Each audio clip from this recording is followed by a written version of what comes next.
Yeah, everyone, this is Thermite, and this is Weekly Shonen Jump for the week of March 24th, 2019. On the cover, we have Luffy, in stark contrast to last week when I was like, oh yeah, I really love how they can move around the assets, in order to make these horizontal, not covers, but like banners work really well. I assume this was a cover that was full vertical, you can't really move anything around. I doubt Oda even drew what is behind Luffy here. Because what else would you put there for Momonosuke, below this point? So, yeah. Not the greatest banner, but I imagine it's a pretty good cover. Anyways, I'm trying not to dilly-dally too much, because last week, the full unedited version of Weekly Shonen Jump was 4 hours, and it's not that I want to, make everything shorter. It's not like I'm going to rush the chapters, but I can do better than 4 hours. So, let's give that a shot. Let's start off with my Actage, my Actage, chapter 58. Okay, so Death Island is not out, but they're still doing marketing for it at the very least, which makes sense. After just 1 month, yeah, that's actually a ridiculous amount of coverage. I guess I've never, I don't really pay attention to celebrity stuff, so I don't know if this is actually a phenomenon. Usually it's after the movie comes out, and then that celeb gets really popular, if it's their first big role, and then they start showing up in a bunch of things. But even then, I guess technically that's not the case, because a lot of those things that come out right after a celebrity gets super popular, those have to be in pre-production so that they can come out after the first big hit comes out. So I guess this does happen. Ooh, that bastard. Oh! Okay, so this is all the work of that, I don't remember his name, but, the marketing guy. I guess that makes sense, he's trying to keep Kay on the down low. He's trying to stop her from, having to capitalize on her big fame, and now he's just throwing fame into her lap as a temptation. Yeah, oh boy. I mean, it doesn't seem like she's against it, but then again, I mean, she is an actress. I feel like she might be really annoyed by this.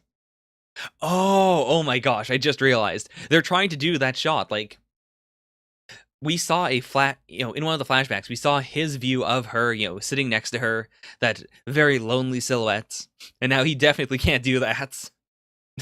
Aw, poor boy. Come on, hang in there. Yeah, as of today, Kei Yanagi is clearly a celebrity. It's not a special move in a video game, we can't do that again. I do like that he understands, yeah, Kay clearly does not understand reality as well as she should. I think that's actually a really cool point. I was just saying that as sort of a goof, but no, that is true. She is gaining a strange mindset. She's gaining the type of mindset where, she would do something like that and just expect it to work every time as if it were from a video game. But he's he's more rooted to reality, and presumably by the end of this arc, she too will be more rooted in reality. She'll have a better understanding of what the world's really like. I think that'd be a really cool dynamic for the series if we do, after every big arc or every 2 big arcs or so, we do have to have a cooldown period where Kay, gets more grounded. And if we don't have that period, then it's actually reflected in her mental states. Alright, so we are trying to do it. This has been the obvious course of action. Get the big guy to help out. But then how do we convince them? I mean, she did see Kay's acting, so, she clearly understands that it's impressive, but even then, if I were to watch someone who was really good at acting, I probably wouldn't be like, oh, I guess I'll help them in their play. There's a clear disconnect there. Ooh, okay, that's a power move. Did you even know his first name? What's my first name? Because I know I, as a reader, do not remember her first name. If we even got it. We were nothing more than a backdrop to her. She was totally uninterested in us, and now she's suddenly interested in school festival and being in a club and having friends. I mean, I can understand that. From both perspectives. I can see why she'd be like, oh wow, Kay's super stuck up. And I can also see why Kay would, why Kay was detached from everyone else. We saw her mental state during, her original class time.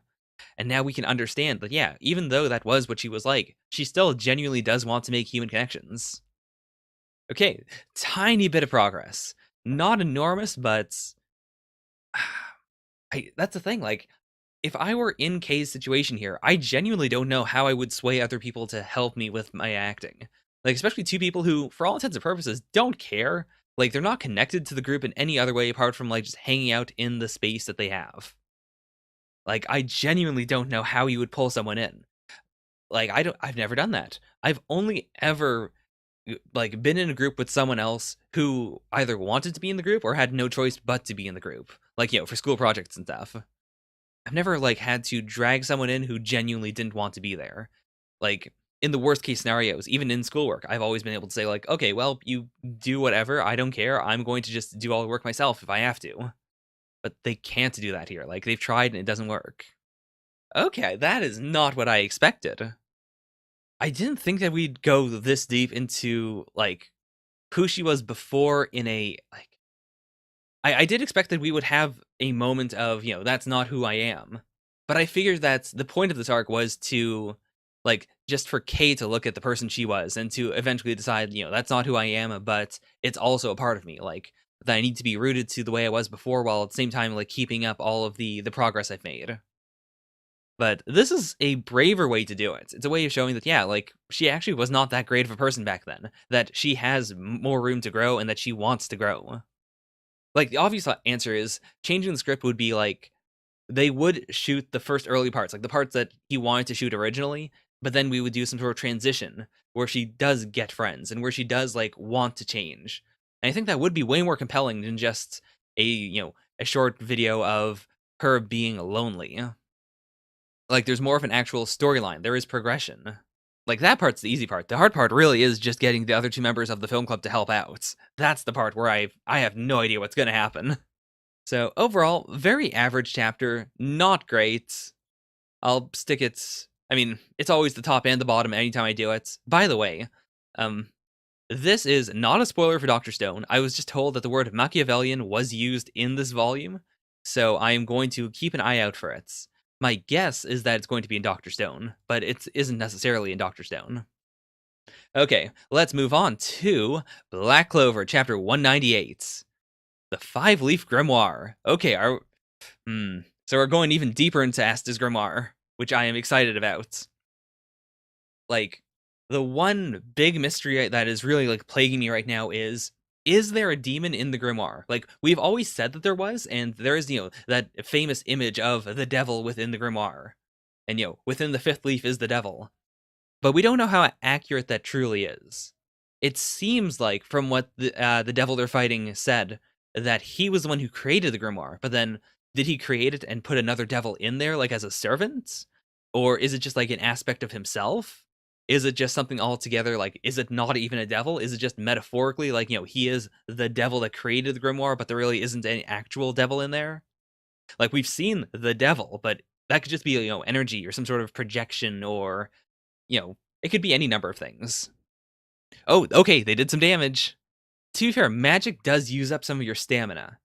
And even though it seems like he's unbeatable, there must be some way to whittle him down, right? Like, even if his word magic is, can do basically anything, you should be able to, at the very least, like, have him run out of magic. The power of an elf beloved by Mana, the power of a spirit, and the power of a meddlesome comrade who dwells in the grimoire, which I should have possessed. Then, I don't know where you came from, devil, but you may have the grimoire. Okay. The power of a meddlesome comrade who dwells in the grimoire. So, I guess what this implies is that he made the grimoire, and then a different devil unconnected to him entered it. And then this is the first time that he's been able to be like, oh yeah, there is another devil in there, that's fine, you can have that one. I mean, that also explains why it is that his word magic isn't like anti-magic at all. Like, one of my big questions was, is he made of anti-magic? Like, why is he so weirdly black? Is it all connected? I guess that means it isn't, like, it's just a second demon. When the bearer of a four-leaf grimoire is engulfed by deep despair, a five-leaf grimoire is born. Okay. Jeez. So, that does mean that, like, presumably, Asta's grimoire was originally a four-leaf that was then, transformed by him into a five-leaf. Also, specifically by him, because that's what he said before. So, whoever this other devil is, like, that also opens up the possibility of Asta and the devil in his grimoire being actual allies. Like, not just the weird, shaky relationship they have now, but, like, legitimate teaming up to fight this devil, and maybe even other devils. It also, like, it means that anyone with a four-leaf grimoire could potentially, within the story, gain a five-leaf. Like, at some point, this is really far off, but, like, Yuki Tabata has said he wants Black Clover to eventually be as long as One Piece.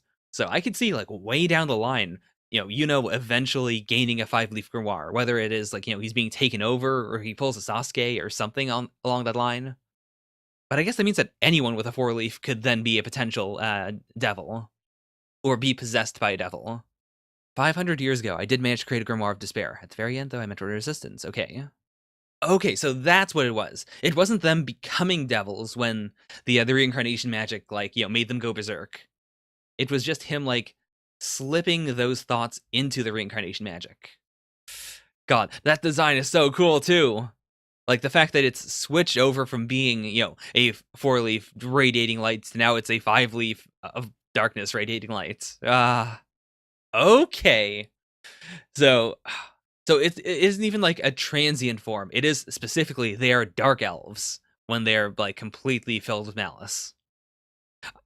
I don't think I've ever heard anyone say that specifically, even though dark elves are, that's a trope, the drow.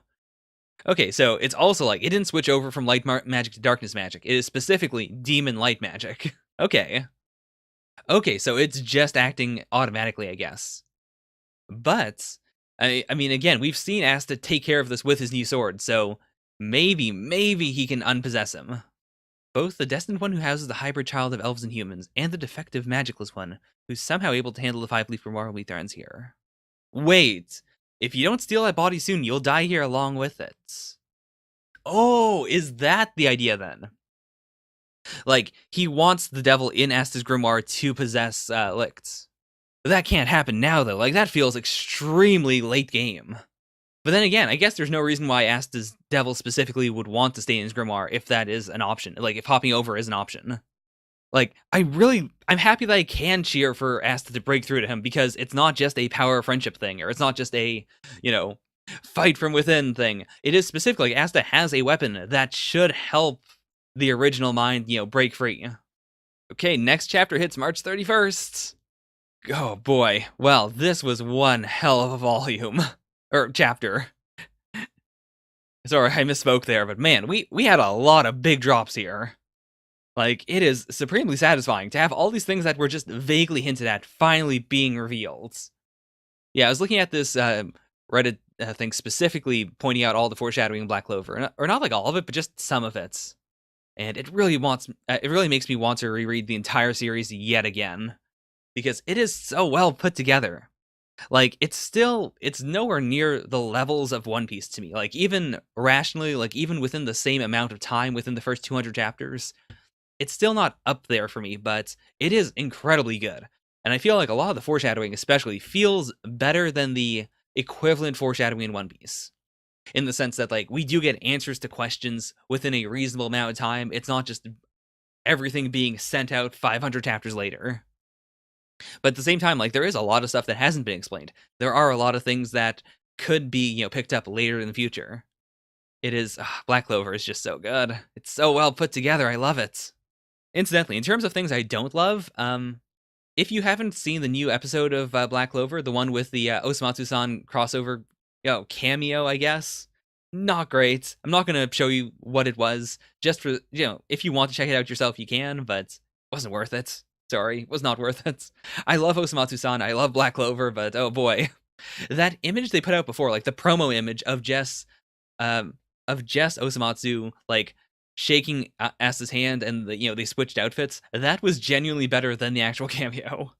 Anyways, that was Black Clover. Next is Food Wars, Chapter 304. The Curse of the Divine Tongue. So we're really just going into it.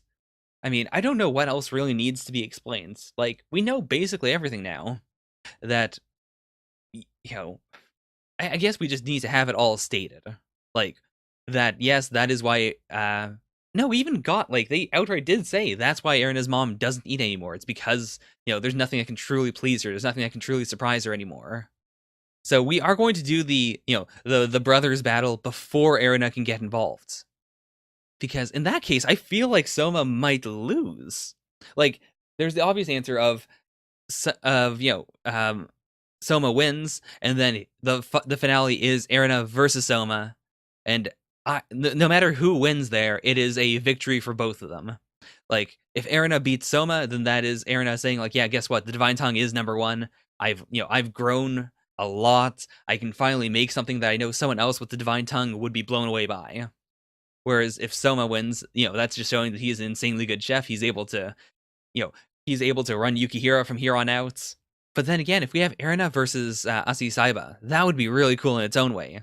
Like, that would be the big, Erina showing her mom that, guess what? The power of the Divine Tongue is greater than that. But at the same time, that would also sort of invalidate, Soma's whole thing of being a commoner who made it that far. If it's just like, oh, well, I guess not. Or I guess it would. Because if Erina wins either way, like, that reinforces the early part of the series where she was like, yeah, guess what? Divine Tongue, it's better than any commoner. Because both Soma and Saiba are both commoners. Like, they're both commoners who trained real hard to get where they are. Like, they have freakish talents, but they're not, like, divine. They're not, preordained. They're things they have to fight for. It all comes down to the execution, I guess. But if I had to, like, pick my brackets right now, I would say Soma beats Saiba right here before Saiba even gets to the finale. And then we have, like, that would be the big, main character versus final boss thing. And then the fight with Erina would be more of a jovial, like, we are rivals thing. He might even pick up the whole thing from Asi Saiba of, hey, if I beat you, you gotta marry me. I think that's a bit too far. That doesn't feel like Soma at all. Never mind. Okay, that's a neat way of, like, approaching it. That it's not necessarily, like, it is an incredible thing. It's the reason why the Nakiris are so important, why they are the way they are, but it could, it is kind of a curse, especially the way that the mom perceives it. Oh, they even said specifically curse. Every last one of them lost their faith in cooking and died a miserable, dejected death. Okay. That's not where I thought they were going with it, but that's interesting. It's always one that they desperately hope will bless some generation other than theirs. But if there's one thing that can save them from despair, it'd be my crossed knives. Oh, jeez. One day she simply left. I never saw her again. God, okay, that's a bit real. I can't say I understand, specifically the Divine Tongue things, but, like, I've heard of things like this before. I've experienced things like this before. And, like, from that perspective, it does make Saiba feel like a good person. Like, it makes him feel like the protagonist of his own story. Like, sure, he has underhanded desires here, but at the same time, he would genuinely lead them to salvation if his crossed knives can create food that, could constantly get them to keep on eating. But I mean, Saiba and Soma have both surprised the Divine Tongue on multiple occasions. So I could definitely see an ending where, where Soma wins and then, decides that he's going to constantly give Erina and her mom, brand new food every single day for the rest of his life. Oh my god, that would actually be really cool if he specifically says, hey, both of you have to come to Yukihira, to try the meal of the day, and every single day it will satisfy you. When it comes to saying what you really want to say to the person who really needs to hear it, doesn't budge an inch. Okay, well, we are doing it. We're going right to the big climax. Okay, if you beat me, then you're free to do whatever you want, but let me just say this first. You can't make Nakiri happy. So, really going in there with that big dick energy. I mean, I guess if he wants to truly, like, destroy Saiba, the best way to do it would be to make a dish and have, to have Nakiri or her mom, actually, to have either of them taste the cross knives dish, enjoy it, and then taste Soma's dish and have them, completely lose their minds. Like, that'd be the big moment of, even though you're just combining different things that other people have, you can't create something truly unique, something that is truly your own, which is something I can do. Asi Saiba versus Soma Yukihira. The battle begins. Also, I do know I should probably be calling him Asahi instead of Saiba, but the Saiba-Soma alliteration just sticks in my mind really well. Alright, let's do this. Next chapter hits March 31st. I mean, it's a Jump series. I probably shouldn't be reading that every time. But ever since I got rid of my bookmarks bar, I've been able to read almost the entire page all at once, and it's made me very happy. I'm so happy that I'm not, like, losing entire slivers of page. Anyways, it was pretty good. It was definitely better than Actage. Like, Aktosh is probably going to sink to the bottom this week, sadly enough. All right, next is Neolation, Process 14, Birth of Neo. So this is, I hope, the big Neo backstory. I think, did we get a panel of him getting the laptop last time? I think that's what it was. So I am real curious to see what he's going to do. Why would she throw them out of her window, though? I mean, she is a little kid, so it might have just been completely random.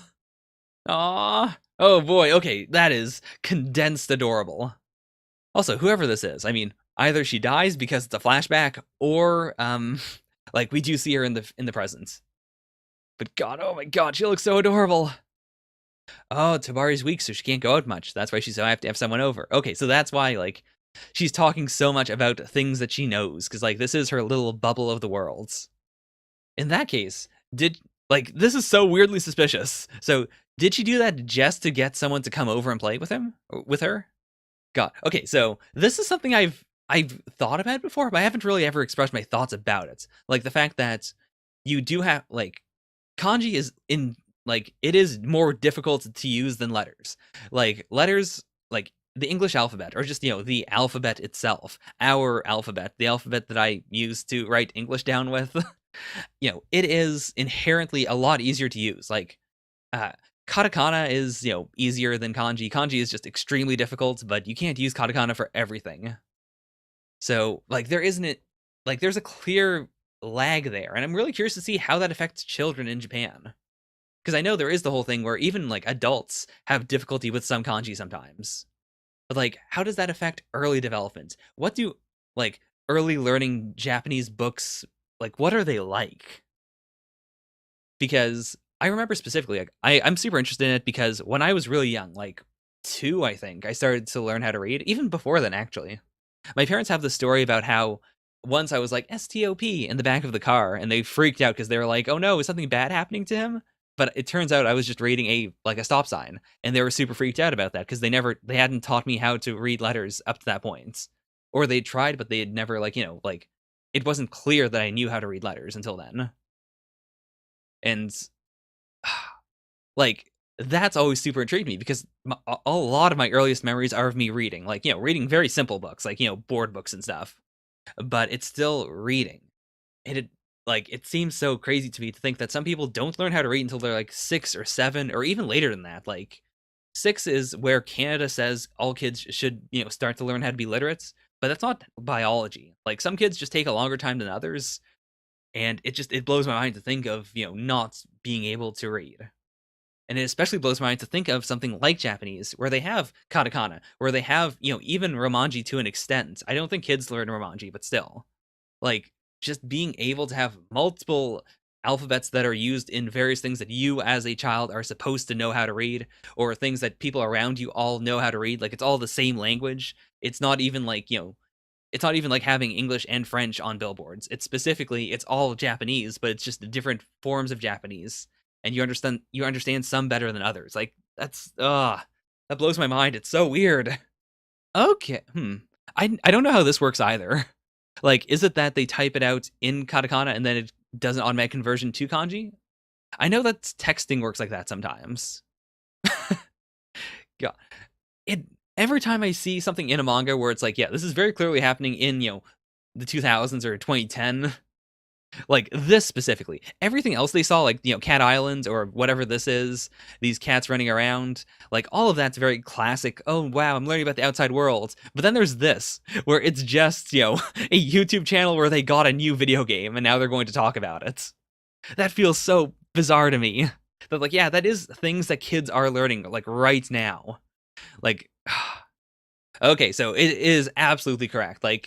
She did throw those tissues out specifically so that he would, grab them and go to her house. She lured him in. I know everyone on the playground, but none of them know me. Oh, that is real rough to think of. Not just being outside, not just being able to see kids playing, but specifically, seeing them so many times that you know who they all are. That you can recognize each of them and how they act, and you can never interact with them. I thought if you talked with me, you'd feel better too, but I was wrong. Aww. She's so genuinely innocent. Oh my god. Oh my god, this is adorable. Like, it is pure concentrated cuteness. God. I ship them now. Not as this, but like if she's still around in the future, I would love them to be in a relationship. It's or just at the very least, I'd like them to have a friendship still. That's why you need to be on the computer like all the time. With the internet, I can see you every day. Okay, so this is the moment where, you know, he gets his computer for the first time. They don't seem to be rich though. Like, can they really just give away a computer? Even if Lation takes place a little in the future, maybe this still has to be like, you know, within the 2000s to 2010s. Like, it's not that far into the future, so like this is a big deal. This is real expensive, right? Okay, so it's a hand-me-down, but even then, that feels so bizarre. Like, for a kid they just met. So I guess that might just be how desperate she is to have a friend. That was definitely not on purpose. Naughty children who drop things on purpose get in trouble. Though I guess, is that the first evil act that he saw? Like, you know, evil in quotes? Is that what caused him to start being a baddie? Because before he was all about, you know, punishing baddies, you know, putting baddies in the ground. Is this the first time where he was like, oh, breaking the rules can be a good thing? God, they're so cute. They're so small. I can't get over how small they are. Because, yeah, it would also just be real sad if they never talked again in person, if it was just Skyping. Oh, if you have a relapse, you won't get to go on playdates. That's worrying. Like, that her sickness isn't just a, like, general reason why she's inside, but it seems to be, like, a serious thing that increases the chances that she might be dead. It also increases the chances of, you know, a relapse being a bad thing that adds drama to this flashback, which I don't want. Okay. If you accomplish anything great, please tell me about it. So that's why he's so invested in the computer. He just wants to do great things to show off to her. I really do wish I got into coding when I was younger. Like, now it's more difficult, and now I really don't want to. Like, I have coded before. I've done stuff with SQL servers as well, and none of it really scratches an itch to me. Like, I don't enjoy it. So I wouldn't want to, like, you know, delve into that as, like, a full career or anything. But, I don't know. I kind of wish I'd gotten into it earlier. Oh, so is this the genesis of Neo somehow? Oh, I don't know if I should be using my real name. Right. So, Arata. In Latin? Okay, in Latin, Arata is Neo, and he made the O into a 0. Okay, that's really cool, because it's also, like, it is a really simple name. It's cool in its own way, but it's a real simple name for a hacker. And I really do love the idea that he came up with it when he was a super little kid. Like, it makes it so much more endearing to think that he's kept it this entire time, and that it is, like, it's so simple because it's something a literal 4-year-old could come up with. Okay, I really hope we don't go back to the future, though. I want, like, at least one more chapter in the past. I want to know more about this. I want to know if she's still his friend in the present time, or if something bad happens. Or at the very least, I want to see how he gets into hacking specifically. I feel like there has to be some sort of origin arc where he finally snaps and decides, okay, you know, being a cracker is a good thing. I want to be a wizard. Oh, this is so great, though. Like, I can't even say, like, most chapters in Lation straddle the line between believability and being a little much. The only thing that was a little much was, you know, the fact that she was so willing to be super friends with Arata from the very start, and she gave him a literal laptop. But even then, like, I feel like the series really sold the desperation she had for a friend. Like, she's definitely won me over as a character. I love her now. I care for her. I don't want anything bad to happen to her. I want to see her grow up healthy. This was just a fantastic chapter. It wasn't it wasn't explosive, but I guess it was explosive in the sense that it answered a lot of questions I didn't even really have. It was the origin. It's the start of Neo. It is literally the birth of Neo. Okay, well, that's all I really have to say. It was just a solid, good chapter, and I can only expect that the next chapter is going to be, you know, something bad that happened in his past that caused him to become a hacker. All right, moving forward, we've got Hell Warden Higuma, Chapter 13. Before I go any further, I do want to say, I was really on board the Kotetsu is, is Higuma's dad train, and I finally decided that no, that's not the case. I was definitely leaning into it a bit hard, especially when I was editing the video. I noticed that I specifically said, like, oh, their hairlines are nothing the same. They're not the same at all. Their faces are kind of similar, but at the very first, like, with the very first page, I just immediately decided, oh, it's his dad. And then despite the manga specifically, like, giving me proof that no, it's not his dad, I just decided it was his dad. Especially since this is a spirit that's been around for like 500 years. Like, I mean, my idea was that he was possessing his dad's body, but even then, I don't think that's correct. The more powerful the spirit, the easier it is to fill that primal urge. Then another need arises, the need to be entertained. Oh yeah, so Higuma's hand did get melted off last time, which is concerning. I mean, he has multiple hands, but we don't know if he can, like, regenerate that or anything. Or is it just, does he have to use a Zaiju there for the rest of his life? That's what he's done to generation after generation, including Higuma's father. Okay, he wants to be alone, which is extremely dangerous. Like, I feel like the best case scenario here would be to genuinely, like, bring in as many of the Bunracia as possible and just, like, have them buy time until Higuma can get out. I mean, I don't...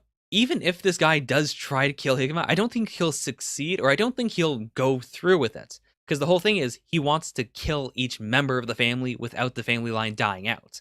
Like, that's why he waits for the child to turn 10, and then he kills the father, each and every time.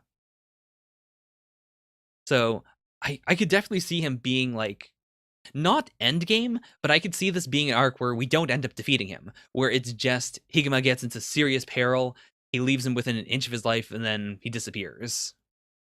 No matter how the times change, you Hell Wardens stay the same weapons, the same angry glare. You don't flinch from the pain, you don't give in to the fear. Okay, so that's why. I'd rather take an unripe harvest than allow a thief to come in and steal my kill. I mean, we do know that he has family. Like, Higuma doesn't have... I don't think we've seen any, like, direct, like, relatives. We've seen that one guy who was, like, a relative of a relative. But, like, if he kills Higuma here, there still will be other Hell Wardens. He would have just killed off the entire main Kagurite family line.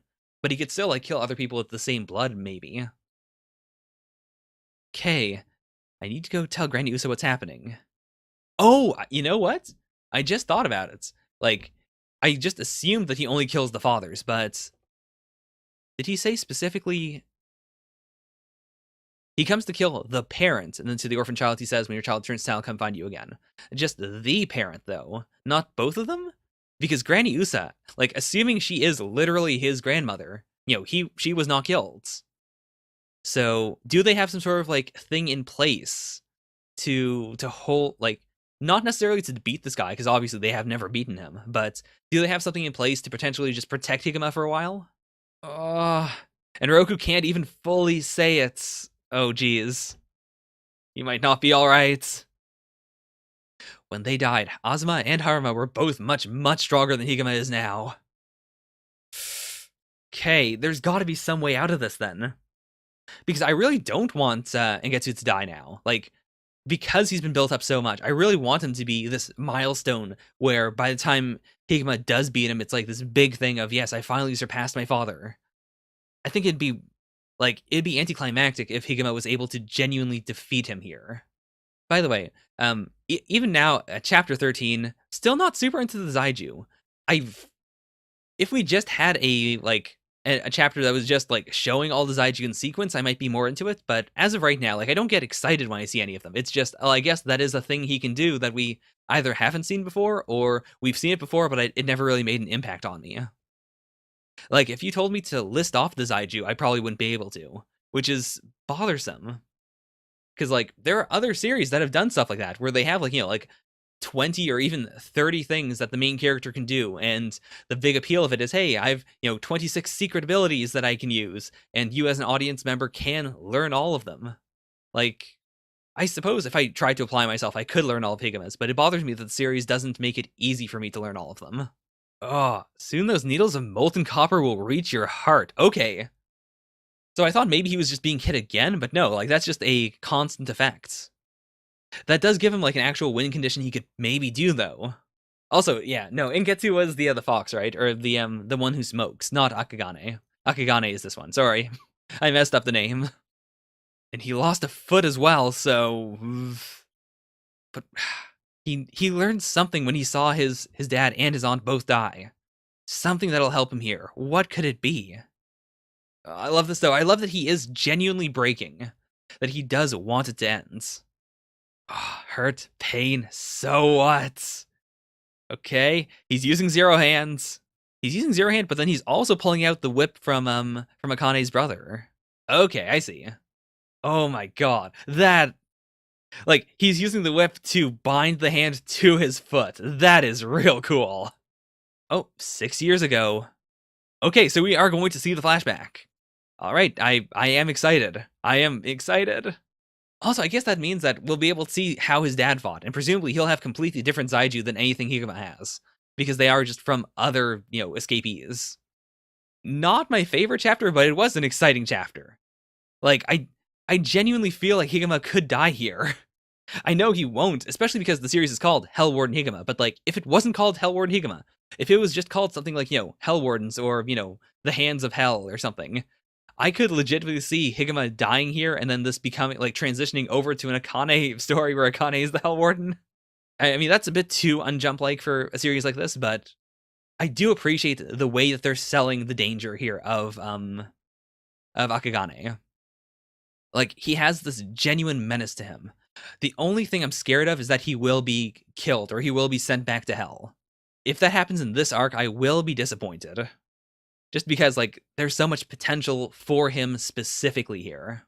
That said, like, he's also just an incredibly cool character. Like, the whole, like, crying and vomiting Copper and bleeding Copper, it is such a good aesthetic. The way the Copper is drawn is amazing in every single time. And especially shots like this, where he's entirely silhouetted, but then the Copper still has all that, that detail to it. It's amazing. It's genuinely amazing. Rankings. I'm going to put it, I guess I'll put it above Food Wars. It definitely had more of a visceral thrill to it than Food Wars did. So, let's move right along to Chainsaw Man, Chapter 15, Endless 8th Floor. Oh, that's a good color page. I mean, it doesn't suit Denji at all, but not gonna lie, it seems comfy. If see, I only don't like this because Power does not feel like the kind of character who would do this. She doesn't feel like the casual waifu, but I do like the sentiment of it. It's a real good feel. I like the feel of this. I would read this omake. This last chapter ended so strange with just this guy stepping out slowly. So, all right, slice him up. The damn devil froze in midair out of fear of me. But okay, so she's real scared. Very curious to see what her ability is going to be. Like, she has the skill, but she clearly doesn't have the personality to be here. Okay. I have a contract with the Ghost Devil. In exchange for feeding it my right eye, I get to use my ghost's right hands. Okay, that's real neat. That's actually kind of vaguely Higuma-esque. Like, we're not seeing the hand, but it's still a cool ability. That also feels like a real good trade. Like, sure, losing one eye is a big deal, but to get a hand, like, that's honestly even better than trading your eye for, like, a ghost eye. Like, for the power to perceive, supernatural things. Because a hand is just inherently more versatile. Okay. So, Power's questioning the status quo, and I guess that, like, the fact that she's willing to show off her abilities just proves that, yeah, she doesn't care. Like, she could most likely kill Denji and Power if she wanted to immediately. Oh, so we can see it manifest. That's nice. Oh, like, that's terrifying too. Like, the idea of something that can strangle you, but even though it is physically affecting your body, you can't use your body to physically affect it. That's pretty OP.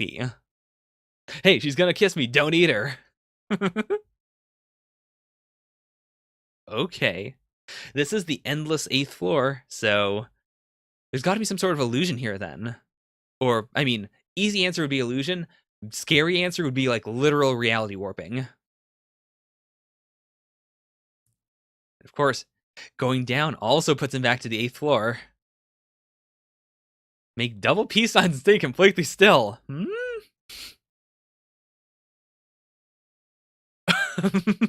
What was the purpose of that, though? Was it just some light bullying? Okay. Oh, this is so trippy. I love it. Like, most of the devils we've seen so far have had very physical powers, which isn't bad. Like, it does have that visceral feeling of, yes, using the power of a chainsaw, you can beat this, but I live for this kind of thing. I live for the power, like, for magic and for reality warping and for stuff where it bends your mind, where you're like, I don't understand how this can happen. I don't get it. How does this work? Okay, devil's powers are undone when they die, so that's impossible. So that's a good hard rule to put in right now. Like, no matter what is happening in the series, if it's being done by a devil, there is always the chance of killing that devil. Like, no matter how difficult it is to kill that devil, that is the tried and true thing that will always work. Ah, my parents only cared about my gifted brother. They want to put him through college, so they put me to work. My only work. Oh, that sucks. But like we've been playing her up as a just a sad sack for so long. I feel like then her ability has to be what gets them out of the 8th floor. Okay. Oh, it's possible time is stopped only on the 8th floor by devil power, in which case help may never come. So yeah, they have to be proactive. They have to kill this devil somehow.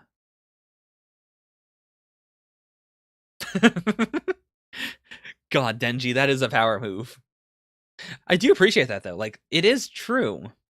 Like, if they just waste all their time getting super tired, then potentially the demon can just come in their sleep and kill them. Like, the devil. Like, this is honestly a good idea. Like, just have someone be on watch, and they have literally infinite time to rest and relax and come up with a plan. And if the devil attacks, they just need to get up and fight.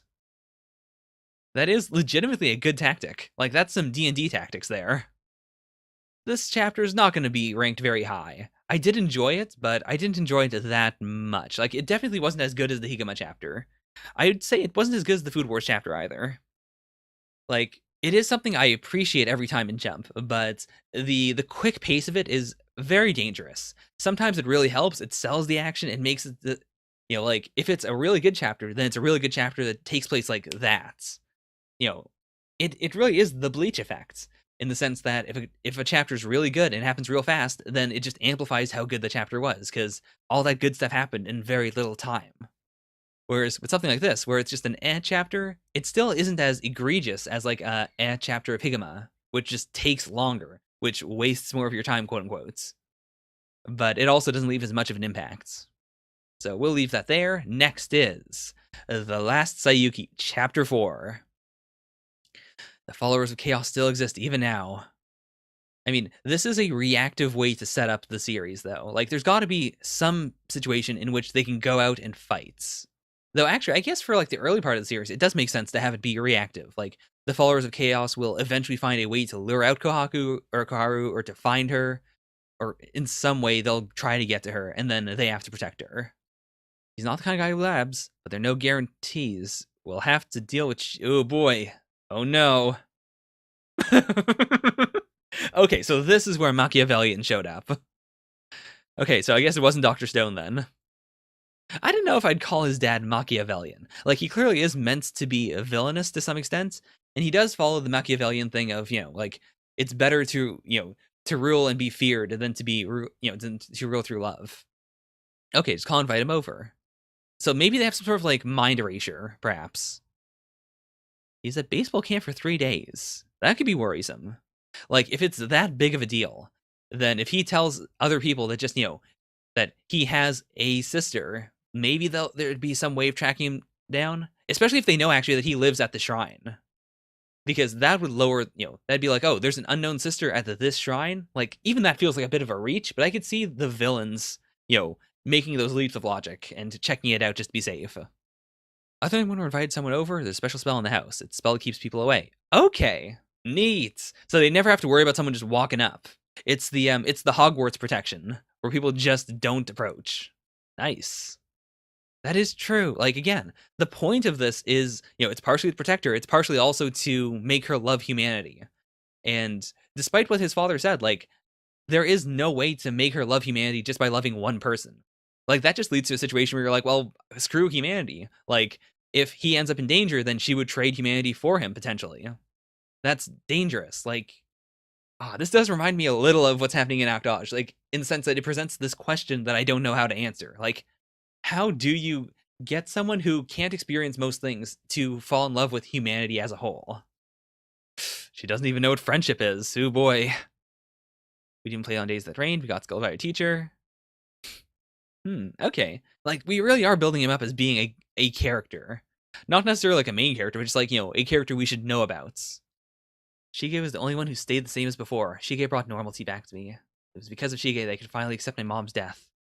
So I've never had a family member that was super close to die, which I'm incredibly thankful for.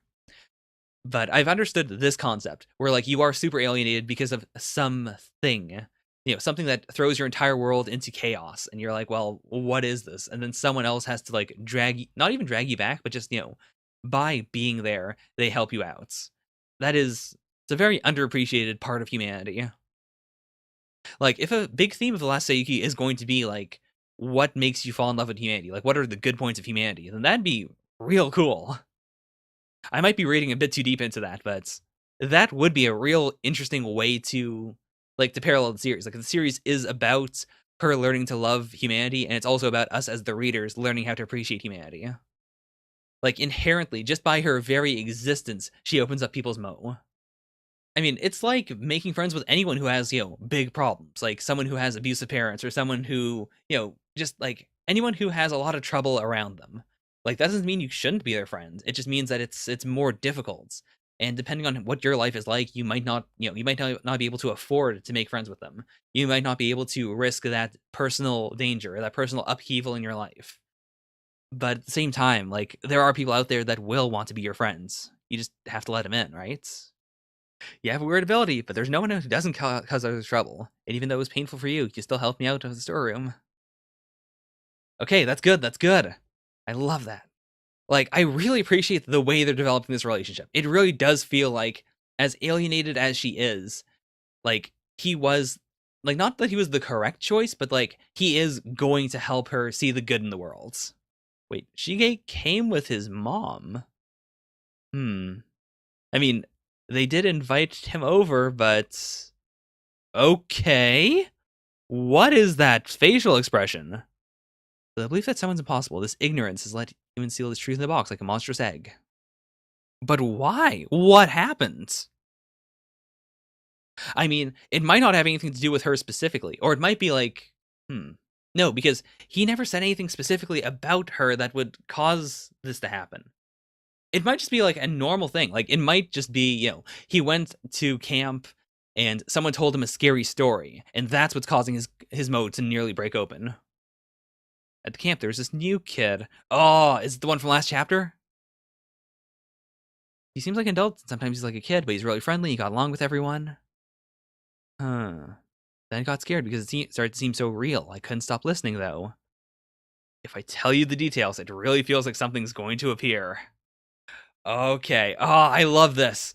God, like, this scratches so many of my itches. I love the idea of something where just, like, you can't speak about it. Like, just by saying it, you are terrified that it will come into existence. Like, it's not that you don't want to specify, that you don't want to seek out help, but, like, you literally cannot seek out help. But then, can they fix people's mo without breaking out the spirit? Like, even then, like, can they use the Nyoibo, for instance, just, like, to smash the mo and then also smash the, the monster within it, like, real fast?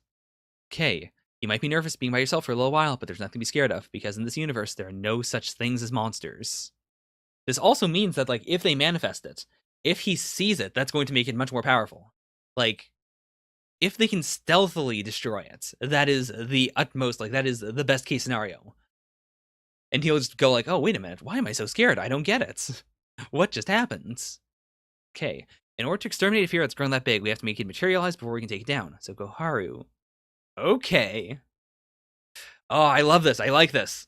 Because this also, like, one of the big questions early on was, why do they keep her around? Like, if she's just a danger, if she is the one who could end the world, would it be pragmatic to kill her? Like, obviously, there's the moral quandary of, you shouldn't kill her. She's just a kid. But if we can see how her ability specifically can help others, that would also give her more, like, faith in herself. Like, if she's going to unlock this kid's Mo without him knowing about it, actually. That might be interesting. Like, maybe he just has to know about it. Maybe it's going to be, like, an arc about facing his fears, of accepting them. But it might also just be, like, she has to come out, she has to brute force it.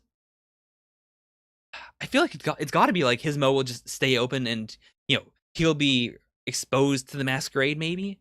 Because we also have this arc about her not being able to have friends. And I feel like if his Mo is constantly open, like, if there's no choice but for him to learn about her, then that would also allow him to just be part of the main cast. Like, he would be able to be her friend as well. Like, I could see the series definitely, like, balancing it out between new characters who do learn about her and who, like, once they know about her, they just have to be her friends. Or, she has the chance to make them her friends. And then other characters were, like, they are just the character of the week. They are taken out without having to learn about her. The series is really shaping up super nicely. Like, just everything about it. It's really scratching an itch I didn't really know I wanted to have scratched. Like, it's scratching an itch that I don't really see manga take care of.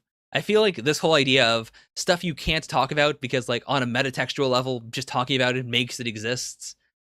I've seen it in some, like super out there, like, series, like, stuff that deals with, very conceptual level threats. But for the most part, I don't see it in manga. It's mostly a Western thing. And I appreciate it. I think Last Saiyuki has a lot of promise to it, and I really do enjoy it. So I'm gonna put that right up here with maybe Black Clover? I mean, it was a good chapter of Black Clover.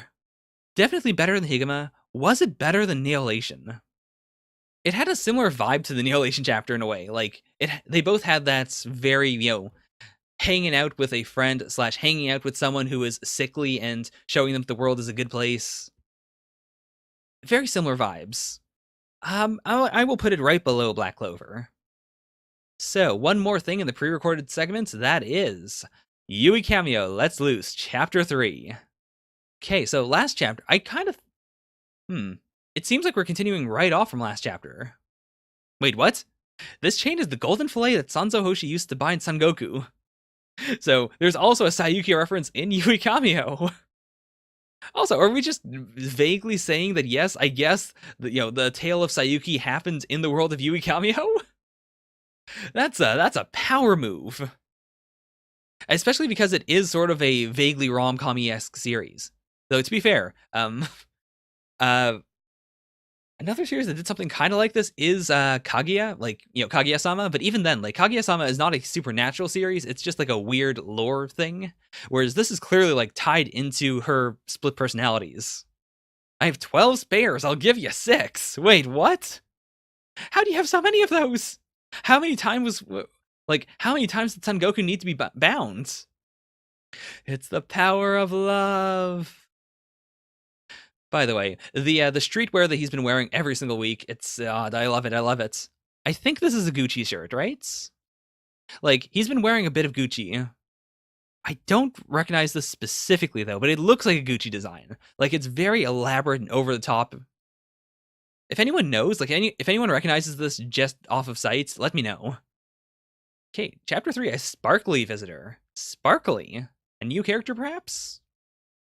Wait, yeah, why is he sitting in a gaming chair? Wait a minute.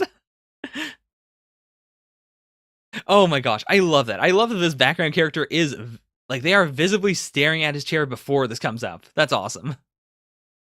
I guess the life lovers are just another class of human being. They can just do this. What in the world? Also, if it's 980,000 yen, that's gotta be a Gucci jacket, right? Wait, that's not even the same jacket, is it? I don't think it is. No, it isn't. It's clearly different. We'll have to see another shot of his back to confirm it, but yeah, like, over there. There's no way. It's not the same jacket. It's a different one. Okay. Because the first 2 chapters were very fighty. This girl doesn't seem like she's going to be a fighter. She might, but it feels like she has a different beef with Yui then. Why? What is this? What is this weird ending? It's not even Yan, it's just Noon. Also, this snakeskin thing that he has underneath all of this, like, this is definitely Gucci, right? Okay, please let us know. Because there's also the possibility that she's not an enemy. Like, I hope she is. I hope she's just, like, a not brawly enemy, but she could be an ally, perhaps. Ooh. I was even on TV and I had sponsors. So yeah, I got a little stuck up. That is, oh boy, she had a reverse harem. Oh man, oh man, oh man. But okay, so she is a fighter in her own way. Like, she isn't a gang member, which is what I kind of assumed before, but like, she could genuinely put up a fight. Okay, I love that. I kind of hope we don't see her like go Black Yui in this chapter. Because I think this is a fun dynamic of just we don't see what's happening. It's just the battle happening off screen. Oh no, she's gonna pull it off. Okay, also, if this was a chain that bound Son Goku, like, it is weak. It comes off for literally any reason whatsoever. I mean, I guess she did untie it, so whatever. I was thinking of it more of just like, she touched it and then fell off. But no, she did it on purpose. Okay, so this is like a legitimate ongoing arc. I'm actually really happy about that. Like, the way these series usually go, I've said this a bunch of times. Chapter 1 is like the premise, chapter 2 is extending the premise into like an actual series, and chapter 3 is like the first big arc. And I appreciate that while this is the first big arc, at the same time, it kind of bled on from chapter 2. Like, this chapter starts off at the very end of chapter 2. So, I really appreciate that. I kind of hope that this girl does become a main character. Because like she's got a cool design, she's interesting, and I'd like to distance the series from a situation in which we always have to have Black Yui come out to fight the enemy. Like, if we can set up more stuff like this, like where now is, able to distract, White Yui at any time. And then we have other characters that are willing to do fights or willing to, move her around. I think that just increases the comic potential of the series. Like, any punchline that you rely on too much becomes less funny until you hit that line of, it is just constantly always happening. And this doesn't, like, maybe they'll do that, maybe they won't. I guess it's too early to tell, but I'd like them to slowly focus less and less on using it as a punchline. Especially if we're going to do the shonen thing of eventually going into something serious at some point. Anyways, pretty good chapter. Not my favorites. There was a lot of dead space. I feel like I'm going to cut out a bunch of pages, so that kind of speaks for itself. I guess I'll put it, like, below Chainsaw Man. Chainsaw Man really feels like it's being snubbed here. I'm going to put it above Food Wars. Like, it was a good chapter. I did enjoy it more than the Food Wars chapter. So I'll do that quickly. Because now we are at the end of the pre-recorded segment. I don't know if I'm going to stream right now, but we will see. Catch you on the flip side. Yeah, everyone. This is Thermite, and this is the not pre-recorded segment of Weekly Shonen Jump. I guess that's called a live stream? I don't know. I've never done this before. Anyways, starting off with We Never Learn, Chapter 104. A little pale pink evokes memories of X. Okay, ooh. So, we are starting off with Furahashi's dad, which is very weird. It's very surprising. Like, for the longest time, Furahashi's dad was this enigma. I thought for the longest time he was going to be like a Yakuza member, because he was always terrifying. He was always this weird, scary person in the background that she was always very concerned about. And she had, like, she did have good reasons to be concerned. Hey, Lemem. But, like, I appreciate what they're doing with him right now, where he's not exactly a jokey character. He is still serious. He's still a little creepy, but, like, he is actually a character that we can appreciate. Okay, so is this lipstick or is it like a spray? Oh boy, it's her first birthday gift in quite a while. Okay, so it is lipstick. I mean, I do get it. I understand, but it still feels real weird. Hey, homie. Stick in there. Stay. Oh boy. Ghost is, it's a wild ride. Anyways, this is a really strange gift. Like, I understand why he did it. He did it because he loves his wife. This was the brand of lipstick that his wife really liked, but it feels real weird to give it to your daughter and then say, like, no, you're too young for that. The glamour shots in We Never Learn are always great because they don't really make the girls look that much more attractive. Like, I don't think there's that much of a difference between this image of Furuhashi and this image. Like, it is just the slight bit of lipstick and the fact that her eyes are more, like, shoujo. But there's such a very small difference that, I don't know, something about that really appeals to me. That is okay, that's pretty skilled. I mean, she is a maid, so I guess that makes sense. But I mean, to be fair, I guess that's just like any type of being an otaku. Like, I don't know anyone who's super into lipstick to the point where they could recognize one specific shade, but I'm sure that's possible, right? Oh, really? Karakuri Circus is getting translations? Okay, that's actually pretty cool. Like, I've been staying away from the anime because I do want to read some of the manga first. We'll see, we'll see. I do want to get into it though. Like, uh, I don't think we've gotten any new Sobote for a while, but I definitely want to read more of his work. Oh my god! It's the return of Meowpolian! Aw, it's just a picture. God, Meowpolian though. If I had had my first kiss with Meowpolian, I don't think anyone else would have ever compared. My god, my god, my god. Wait, what? Really? The anime adapted over 200 chapters. Jeez. Whoa. See, I can't imagine that with the pacing of Sobote, because, Sobote is, it's fairly dense for what it is. But I guess, like, if Karakuri is more, like, visual in nature, then I guess I could see, packing stuff into, packing chapters into episodes in a way that would work. There's always that great moments in any, like, I guess any harem series / a series that runs on misunderstandings, where someone casually reveals a misunderstanding and we have this duality of, oh boy, how does this person feel about this? What is their response? What is this face attempting to convey? Like, in any other image, this would be a relatively normal piece of art. But because we understand the context of this, because we understand how, slightly mind-broken she is by the fact that Naruyuki was in the Meowpolian fursuits, we can now read these eyes as being, like, very vacant, mind-broken eyes, where they could just be, cute in any other image. And then we have Naruyuki's eyes here, which definitely look more vacant than usual.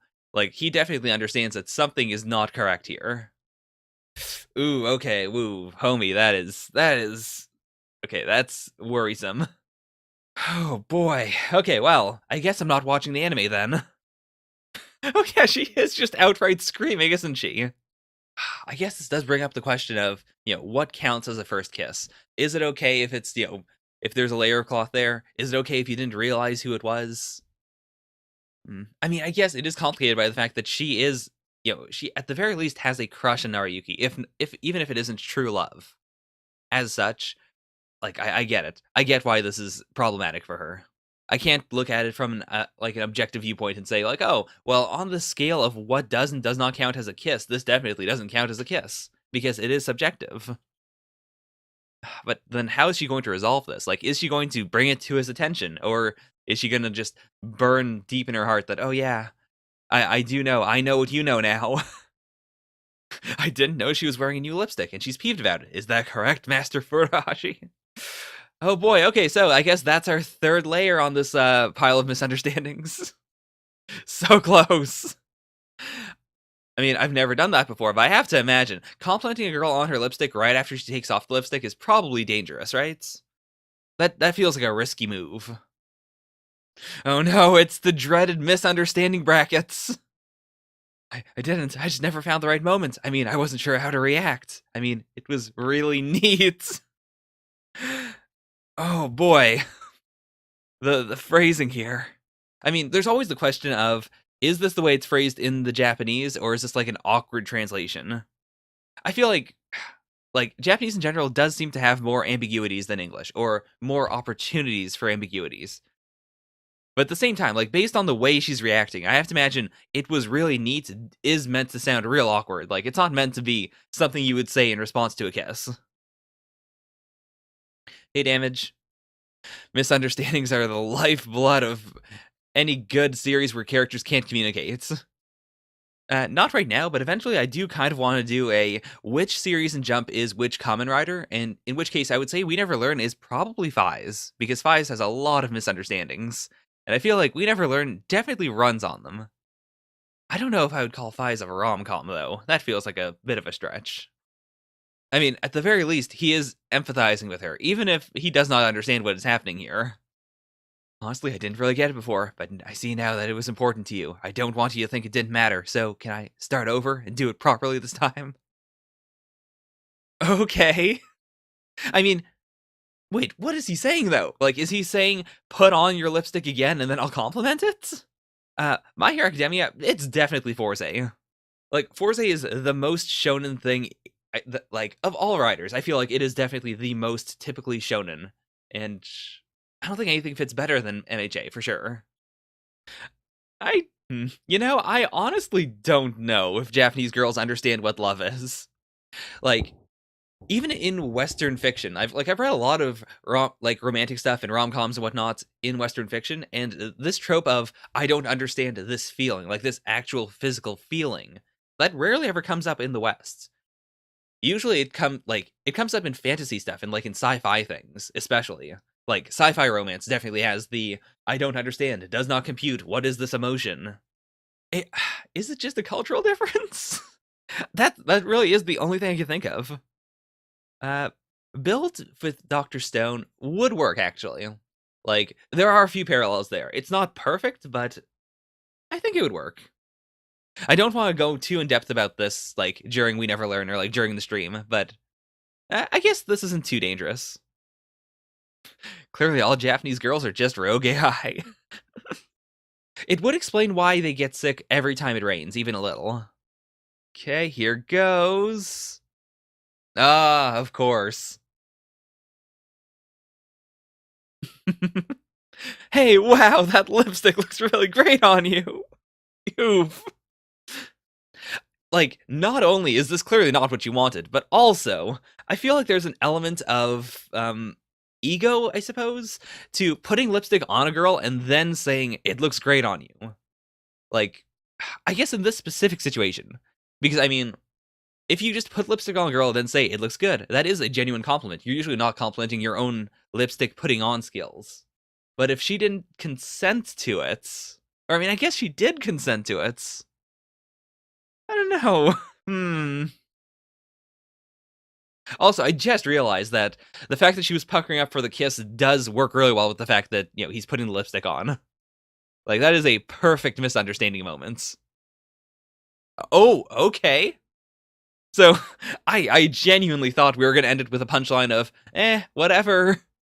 Or, well, I guess I'll never tell him. But nope, she actually did say it.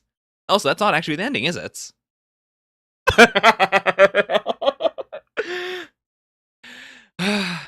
The legendary double dogeza.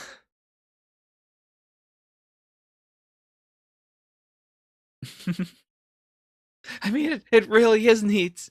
Thanks, it was neat for me too. Okay, now that's a fine punchline. That's a fine ambiguous statement. Which one was neat? What are we talking about? Alright, well, here are what the current rankings are like. Right now I have Lation, Black Clover, The Last Saiyuki, Hell Warden Higuma, Chainsaw Man, Food Wars, Yui Kamio, and then Actage right at the very end. See, I don't know if this would happen during the Dogeza series, just because I don't think the girl has ever Dogeza'd the guy in that series. Yes, there is in fact a sword on my wall. I actually really like using it as a frame of reference for, like, moving my webcam. In general, the sword should always be right there. Like, it should always frame the note, here. Then I've got two, like, diploma thingies here. And then over there, actually up there, I've got some just hats. I don't know why I'm trying to explain this. My body's always blocking the corner where I keep all of my aprons slash bathrobes. I have a summer bathrobe and a winter bathrobe there. The big poofy one is my winter bathrobe. And then for a while, I was trying to do this thing where I would put, I don't know why I wanted to do this. I wanted to have like a shirt for each reaction that I would hang up there to like set the mood.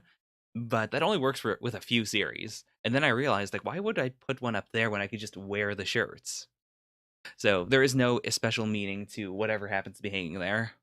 In case you were wondering if there's like a secret code. Anyways, all right, we never learn. That's what we were talking about. It was a good chapter, not the greatest. It was very typical we never learn. That said, um, hmm, where does this deserve to go? Like, I don't think it was as good as Lation. I don't think it was as good as Black Clover either. Like, it was very average. It was fun, but it wasn't like the greatest. Let's put it underneath Black Clover for now. And next we have One Piece, chapter 937. Wait, that is the order I'm moving in. Okay. It's because we keep on doing One Punch Man. Like, because of that, I feel so weird going into One Piece immediately from We Never Learn. But I suppose this is the way it is meant to be. What is going on here? I mean, I guess it is just a typical. I was gonna say like it's all birds, but it's not. Like that is clearly a monkey. Yeah, I think Gaim would fit One Piece. Like it would fit Wano. I don't think there's a rider that would fit One Piece as a whole, though. Like if we're jumping into Sentai, maybe Gokaiger. Like not just because it's pirate themed, but because it's all about like the previous series. Like it has the vastest world that I can think of. But in terms of rider, not really. There's not a whole lot that has the same scope of One Piece or like even the same general feel of like what One Piece is about. Okay, well, anyways, moving on. Like it's a really cute spread, but there's not a whole lot I want to talk about specifically. It is cool to actually have another globe like actually out. Just because the world of One Piece is so distinctly different that I do appreciate having globes to be able to look at and to be able to figure like, okay, this is the red line, and then they're looking at some part of the Grand Line, I guess, maybe? I don't think so. Like she's pointing at something outside of the Grand Line, right? So shouldn't that be like South Blue? Hmm. Anyways, hmm. We have never completely confirmed whether her millet dumplings can control humans. Like the implication seems to be she gives them to animals, then that animal becomes fiercely loyal to her. But could she potentially feed Big Mom? Maybe not, because she does make them out of her own flesh. There's always the danger that she would, like, I don't think she has enough of herself to fill Big Mom. And yeah, that is true. Like, outside of spreads, we really don't get the entire crew a lot of the time. And it seems like Oda likes separating the crew just because it is more manageable. He can focus on, fewer characters for longer periods of time. But even so, like generally he then fills out the cast with new characters just from that arc, which I can appreciate to an extent. Like that does allow us to have a greater tie to each setting because we don't like it's not just okay, here are all the straw hats, this is what they're all doing, this is all the tiny bits of development they're all getting, and then here's also all these characters from this other setting. Like I appreciate the desire to trim things down a bit, but I think that comes at the cost of making the crew feel less like a crew. Like when they're all together, they still feel like friends, but like they have fewer shared memories together, and that does bother me to some extent. Oh boy. Okay, I didn't consider that.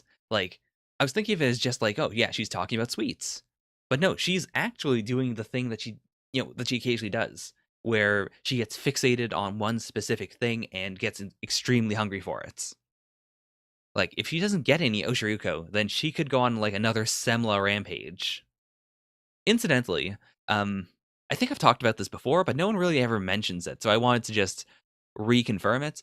This looks like a brain, right? It definitely looks like a brain. Like it doesn't it's not one to one, but especially like the full shot of the island has a little dock here that looks kind of like the brainstem, and you can kind of like there's a vague analogy you can make. Like this is the frontal lobe, this is the parietal lobe. Then there's the occipital at the back, which is the like it connects to the eyes, but it's the furthest away from the eyes for some reason. Then I guess how would you set this up? I guess this would have to be the temporal lobe because it's right in the middle. Then this would be um oh, what's that circular thing right in the middle of the brain that connects the sides? Uh like it's not specifically just this map, but when we had like a picture of Wano, like it's a lot closer. What I'm come on, fandom, load. No, I need like a map. Okay, here we are. Here we are. This is the one I was thinking of because like it looks so brain-like to me. I know I'm definitely just reading into it too much, but like there's definitely a resemblance, right? And we even have, the tiny little port here, which is kind of like the brainstem that you would use to travel to Onigashima, which would be like the rest of the body. Um, the corpus callosum, that's what the middle part is. Mm. Okay, it's a bit of a stretch, even for me. I'll stop. All I'm saying is that if there's some big moment that involves like all of Wano secretly being the brains of the worlds, being the place, I mean, it is already the place where a lot of things in the world of One Piece originally stemmed from. I feel like there's a connection there. I just can't fully grasp it. There's a theory there. There will be a theory there. I just need to dig into it. Okay, that's interesting. Like, I kind of figured we were at the end of Luffy learning the lessons that Rayleigh taught him. Like, I thought that not Gear Fourth, but when he started to see into the future with Katakuri, I thought that was like that was when he was finally surpassing Rayleigh to some extent, kind of. But I guess not. And it does make sense because apart from another gear potentially, there's not a whole lot that he can develop apart from hockey. And we do have like he's already got like super like nearly looking to the future hockey, so he still has to work on his color of armament, and he still has to potentially work on his color of the emperor if there's anything beyond that. Okay, much like the plague, battle needs time and numbers to be properly exciting. Okay, oh boy, Queen has the Oshiruko. I mean, of all the characters I thought of, like when we brought up last time that Queen might be, sumo wrestling himself, I couldn't think of anyone who could actually sumo him to a draw, apart from like Gear 4th Luffy, maybe. But Big Mom. A Queen Big Mom sumo match would be pretty amazing. I would be very into it. Okay, so he's the Gyukimaru from the title of the chapter. Makes sense. I mean, he's the only other person we've seen on a bridge, in recent memory. All right. I mean, this is what we expected from Wano. We did expect that Zoro would have to deal with, the fact that he had Ryuma's sword. But there's more to it. Like, I'm still fixated on the fact that Zoro had that, that Kiai, that one that he taught. What? Oh, Momotaro. Like, the one where he was like, yeah, this is a rude thing to say. It feels so weirdly specific. There has to be more to this. Wait, Wano was the land of gold? Wasn't that the not the country in the sky, like not Skypiea, but oh no, that was the city of gold. Never mind, never mind. Okay, one man stood fast and mighty against his enemies from abroad, and made known to the world at large that Wano was the land of samurai. And the story of the dragon flying over the capital that he slew is but one of Ryuma's many legends. Yeah, I definitely do agree. Like, binging One Piece is not the preferred way to do it. Like, you gotta do what you gotta do, but there's a lot of very fine detail that is important that you're definitely gonna miss. And I definitely think, yeah, like that's the easy answer. That the dojo that Zoro went to is most likely like run by people who are descended from Wano. Sh- okay, Shusui's a Black Blade. It was forged through Ryuma's history of battle. Okay, so this has come up a few times. It's been a very like underlying thing, but like okay, how do I put this? Mihawk specifically said that any blade can be a black blade if you channel hockey through it, which a lot of people, including myself, just took to mean like, it is, you're literally turning it black. Like that's what the color of armaments does. But black blades have also been a thing in One Piece. Like very rarely, very occasionally, they do come up. But it seems like a black blade is a thing that isn't just putting hockey into a blade. Did it come up just once? I mean, I might just be thinking of like, Reddit discussions and stuff. But hmm. To be fair, I don't remember it coming up a lot of times. It's mostly just discussions I've had. Do you mean it's black color came from ... So what's the implication here? Okay, only that Mihawk flashback. Really? I could have sworn we were like when they brought up the 21 highest quality blades, black blades came up in that, but I could be wrong. So is the implication here that like it was for Tsuruma's history of battle? Are we implying that if you channel your hockey into a blade enough that like it permanently turns it black, like it permanently keeps that energy or something to that extent? Because I guess that would be like the next level of Zoro's training. Like going from being, a master of any sword to creating swords that are more powerful, like channeling his hockey into them until they are a sword stained by his own energy or something to that extent. Yeah, I mean, every arc does have a thing that is the Luffy padding. The Luffy gets stuck in between two buildings, or Luffy gets knocked out, or Luffy gets lost. I feel like Dressrosa definitely had the most egregious thing of Luffy's comatose body being thrown around for 10 minutes. But like a lot of arcs do it. It just comes down to how that specific arc chooses to portray it. And I do agree. I think Dressrosa did not do it very well. Sir Swordsman, please save us. Okay, I am glad about that though. Like Zoro is willing to prioritize their safety most likely, as opposed to continuing this fight.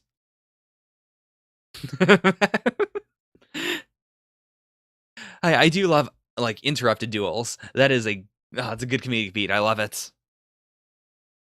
The anime is always worse when it comes to pacing. Like, just don't watch the anime of One Piece. Like, especially now. Like early anime, it was all right. Currently, like, I wish they just did filler arcs again. Filler arcs are good. Like, I've as much as Bleach had a lot of like pure filler arcs that came in like bad places at times, I will always like enjoy the fact that they had outright filler arcs that like in hindsight you can skip them, or some of them are genuinely really good to the point where I would recommend them. Whereas with One Piece, like there's just a lot of padding in canon episodes, or you'll have like episodes that are half canon and then half entirely filler. Like not even just things that Oda didn't, wanted to put in the manga but didn't, but just like outright, 5 minutes of someone getting ready to punch. Yeah. Like if they did switch to a core system, I know they won't because like One Piece has that slot now. They don't want to give it up. They want to keep it forever, which means they have to keep on putting out episodes forever. But I do genuinely think One Piece would benefit a lot from being a 2-core series or being just, like maybe even 3-core a year. Like if you really want to stay kind of current to the manga, sort of, because that would just allow them to increase the pace of certain episodes, like as needed, as opposed to making everything basically the same pace. Anyways, okay, so thank God this is a new character. I can't believe I said that, but thank God it's not just a character I forgot. I was gonna say that he looks like the bandaged guy from oh why can't I remember anything today? From Kenshin, the guy with the fire blade. Except obviously he has sides. Okay. Oh, that's actually a clever idea. I mean, like, yeah, I feel like that confirms it. Definitely, like, if he was truly an outlaw, he probably wouldn't be that respectful of the Shogun. Oh, he isn't a new character? What? No? One Piece, why? Okay. So how is this going to go down? Uh, was that decapitation? I mean, there's no way, right? There's no way. Okay, no. It was just a dodge. What is he perceiving here, though? Like, the easy answer would be just, he's able to perceive Zoro's warrior spirit, his samurai spirit. He understands that through his blade work that Zoro is a true samurai. But I think it could also just be like he's waiting for his moment to stab. And like whether he'll stab Zoro or he'll stab God, what is his name already? Kamazo. Like it just comes down to what he decides to do. Oh, that's okay. So it wasn't like he physically appeared, but he was like foreshadowed. Okay, fair enough. Yes. I might need to borrow your spreadsheet, Donuts. Like, I will reread Wano. Like, I do want to genuinely understand what's going on, but oh boy, there's a lot of moving pieces. Oh, wait a minute. Oh my god, it's the legendary catching a blade using your entire body move. I mean, that's peak Zoro. Oh my god, he's doing three sword style with a scythe. I mean, Mm, I mean, I guess that works, but at the same time, a technique that is meant to use a bladed weapon that is, a long singular blade, you shouldn't be able to just sub in another bladed weapon like a scythe, right? That feels a bit much. Though, I mean, it is Zoro. I guess we can explain it by just, it is Zoro. He's able to improv.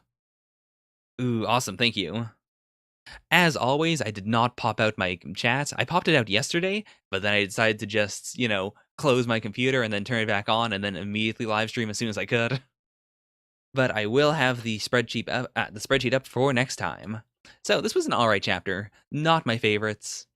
I did get distracted a few times, which may have contributed to it, but I feel like it was very much a transitional chapter. I am extremely excited by the Big Mom hinting. I really want to see that Big Mom slash Queen sumo match, or maybe not even a sumo match, because I don't think Big Mom is incredibly powerful. She's lost her memories, so she's not as dangerous. But I assume when she gets hungry, she'll still be as dangerous as she always is when she's going wild. Like that's not something she has to consciously do.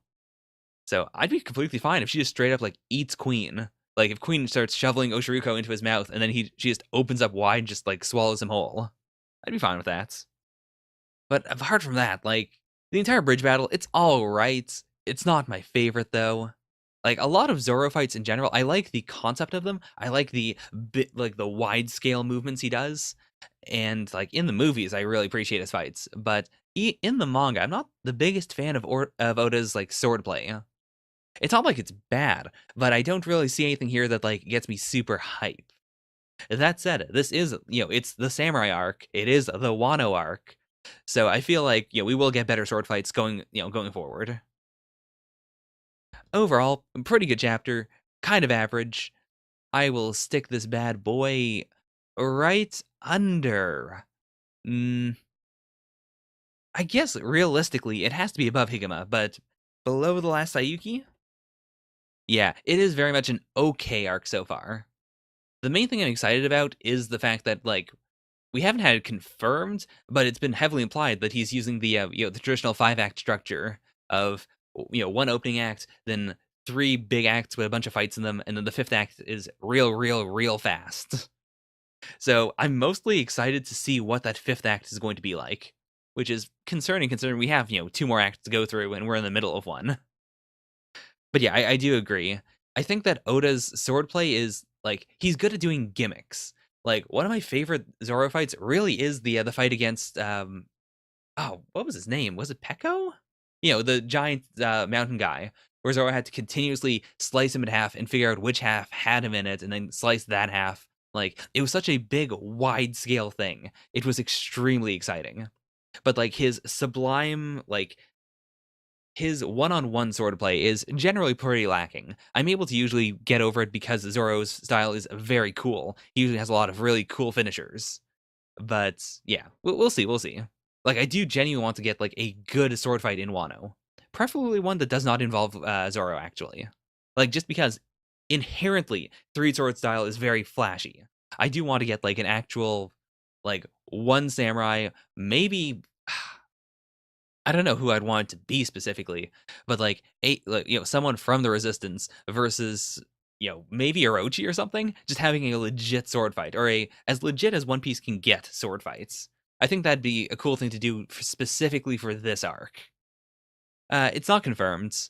It was just heavily implied, but we'll see. We'll see. I remember a bunch of people bringing it up at the time, but it could have changed since then.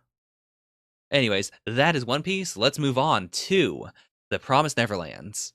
Why did it shrink like that? This reader still gives me, it doesn't give me problems. I'm fine with it, but it has a bunch of weird quirks I'm still getting used to. Okay, so last chapter ended with the absolute crushing despair of, yeah, life isn't like that, Emma. Which I don't want to believe. I definitely don't. I want to believe that Emma is correct. I do genuinely 100% believe that the end game of the series is Emma renegotiating the promise. That is what the series is building up to. The series is Unjump-like enough that you could have a darker ending, but I don't think that's the case. especially because, like, the main problem metatextually with the, Emma renegotiates the promise ending was, well, there's no real conflict there. Like, where's the final fight going to come in? But we have Norman. We have Norman's resistance. Like, we have a system that wants to commit to a final fight, and we have, Gilon, and we have the aristocrats. Like, I feel like that whole battle is definitely going to go down, which means we don't need to have a final fight that is, Emma shooting someone. We could still have one for sure, but I feel like it's going to be like that's going to be the physical conflict, and then the mental conflict is going to be Emma like hammering out this idea of what she does at the Seven Walls. Like, there might be some level of improv when she gets there. She might have to make a real difficult choice she wasn't intending to make, but overall, I feel like she won't approach the Seven Walls unless she has a genuine idea of like, here's a surefire plan that should 100% work, which they obviously don't have right now. Oh yeah, this is a thing I do, isn't it? Thank you very much for reminding me. I am a silly, silly human being. Also, this is a cool shot. Like, I've noticed the Posca's been doing a lot more subtle lens eye movements. Like, not on the level of, the final fight at Goldie Pond, where we had like some ridiculous fisheye lenses, but like this, where it's just used to get the entire shot here and to frame Emma right in the middle to give her the sort of like this perspective shot where she's being almost pushed out by the backgrounds. It's really cool.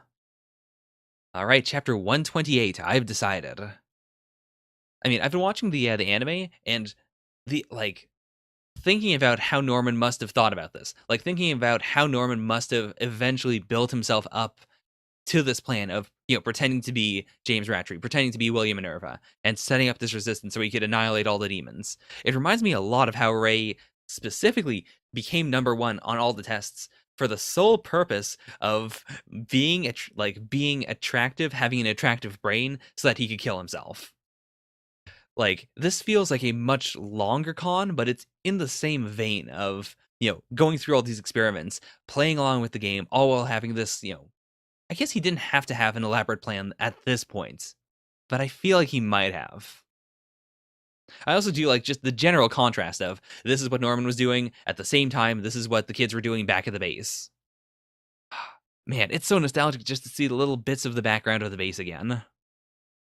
Okay, you're right, but you're only correct in terms of probability. True. If you go by numbers, that's the correct way, but what does it mean to be correct? To be certain? To be efficient? I don't know, but it shouldn't just be that. This is good. Like, I'm really glad that Emma isn't having a moment where she doesn't understand how to go forward. Like, she's having pauses. She's having moments where it is realistic that she would be struck dumb for a moment while she figures out her next arguments. But I'm really happy that she is continuing this. Like, that she's not going to end this with Norman, leaving the room, and then like a day later, her waking up in bed and going like, "Oh man, I really should have said this. Like, this is the way I should have said it." It feels like everything she wants to say is coming out right now. It is supremely satisfying as someone who does enjoy arguing. But yeah, like, I get Norman's pragmatism, but I do appreciate Emma's desire to, at the very least, like, put all the cards on the table. Like, why not get some intel on the human world before we do anything else? Like, if it's 100% they won't accept us, then I guess, like, in that case, it would just have to be, well, I guess we have to live in the demon world then. Like, we just have to Dr. Stone it. Like, either way, it doesn't hurt. Like, they have to figure out what the human world is like and whether the human world is going to accept them or not before they do anything. Like, what if, in the worst case scenario, it turns out, like, again, the promise involved giving something to the demons and something to the humans. Up to this point, we do not know what the humans got. What if there's a situation where it's like, oh yeah, there is, ultra AIDS. Like, everyone in the human world has ultra AIDS, and the only cure for ultra AIDS comes from the royal family. What if by exterminating the royal family, the kids are now going to cause an outbreak of uncurable ultra AIDS in the human worlds? I know that's very out there, but it's that simple concept of we need more information. Emma is correct in the sense that like, Norman's acting as if he knows everything, as if he's making the pragmatic choice because he has all the cards, because he understands completely what must be done, but he doesn't. He is wrong. He inherently does not know. Like, he knows more than Emma does, but he doesn't know everything. If we chose our path based only on probability, we wouldn't have escaped. We would have waited for death of the house, just like Mom told us, and our siblings wouldn't be here. Alright, I don't want to kill the demons, at least. If it's a future where I have to kill my friends like Mujika, I don't think I'd be able to smile anymore. So maybe. I feel like in order for the final conflict to happen, Norman has to completely reject her, but it seems like maybe there's a chance that Norman's willing to amend his plan. Okay, I'm okay up to where you defeat the king and the aristocrats and the release of the farms, but I don't want you to kill the king and the aristocrats. Yeah, like that seems like a fair compromise. Because it also gives them bargaining power. Like, maybe not in the long term, but in the short term, if you've got the blood of the king, if you've got the power to never need to eat humans again, like, that's a powerful bargaining tool. And it's a powerful way of saying, like, hey, guess what? If I give you this thing that makes you never need to eat again, then how about you don't eat humans? We don't even need the blood. Just have the demons eat all the Ultra Aids. I don't know if I'm going with Ultra Aids, but because demons, like, apparently originated from bacteria, I feel like there's a lot of real crazy things they could do with whatever the humans got. Like, it could literally be, I do want it to be something like, the demons do have or the humans have slave demons. Whether that's literal, like, farming demons for food, which I don't think is the case, but it could just be something as, they have tiny microscopic demons that they use as antibiotics or something. Like, I feel like I'm definitely going way too out there with this, but the general concept is something I do believe in. That there has to be something that the humans got, and that is going to be the big sticking point of, well, if we give up the kids in the demon world, the kids that never grow up, then all these humans, maybe billions and billions of humans, have to give up something that is extremely important. Okay. Meanwhile, I'll go to the Seven Walls, create new promise with Gargablarg. I'll create a route to escape to the human world. Right.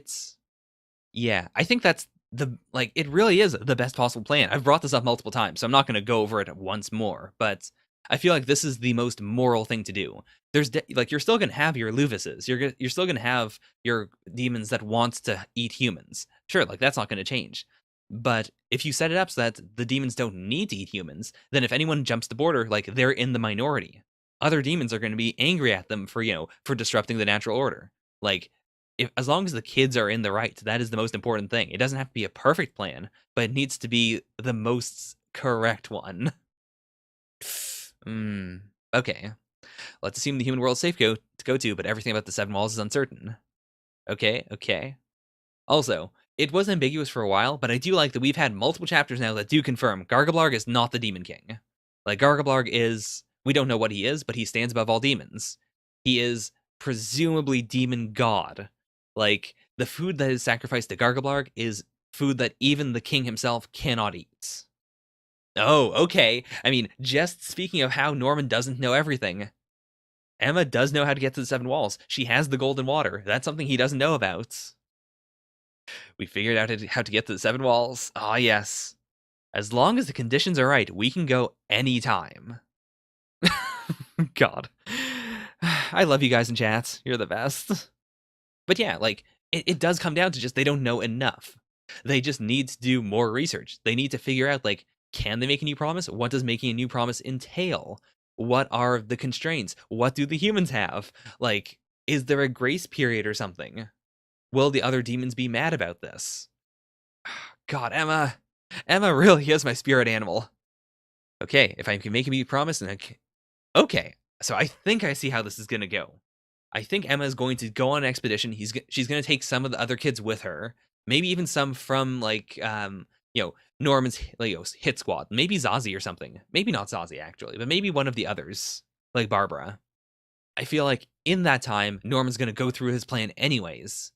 So then when she finally comes back, they're going to have a super hard time crunch of, oh boy, we've got, like, 1 day to go renegotiate the promise, because Norman's already destroyed everything. Here's your bait, hentai artists. Oh boy, this is a peak Norman face. I love it. Oh, we know where the entrance is, but not the exits. And it seems that anyone who goes in there usually can't come back. If we go full supernatural with it, it's very possible that, meeting Gargablarg is literally death, or it's, going to another dimension. It's ascending to a new plane of existence or something. In which case, like, that is, But there has to be some way to at least communicate from there. Like, I don't want Emma to die. With the end game of the series, I want Emma, Ray, and Norman. Ideally, I feel like Norman might also die, but ideally, I would want all three of them in the human world finally, and I would want the human world to accept them. Like, that's the peak ending to me. But I could see an ending where it's like one of them has to talk to Gargablarg, they have to do the negotiation, and as a sacrifice, they don't exist. Especially since I just realized they are the food for Gargablarg. They are the food that the king can't eat. If they are there with Gargablarg, there is absolutely the possibility that Gargablarg will be like, all right, so I'm willing to do this. I don't play favorites. I'll make another promise that benefits the humans and the demons equally, but I'm real hungry, yo. And you're real tasty. You were born specifically so that I could eat you, so, get in there. Why do I always talk about Vor when I talk about the Promised Neverlands? I feel like there's some deep psychological problems that I'm slowly digging into. Also, I love that. I love that when Norman, when it's the potential of, Emma goes in there and she might not come out, Norman freaks out.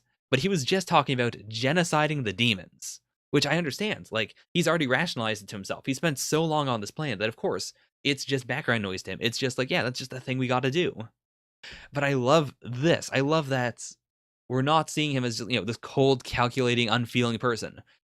Like, this shows that he is a kid. He's had to numb himself a lot, but overall, he's still real worried about Emma. He's real worried about the lives of one or two people. Okay, so we didn't know that, I believe. The first head of the Ratchet clan was able to return 1,000 years ago, so there's a way to come back, for sure. I do agree with this, actually.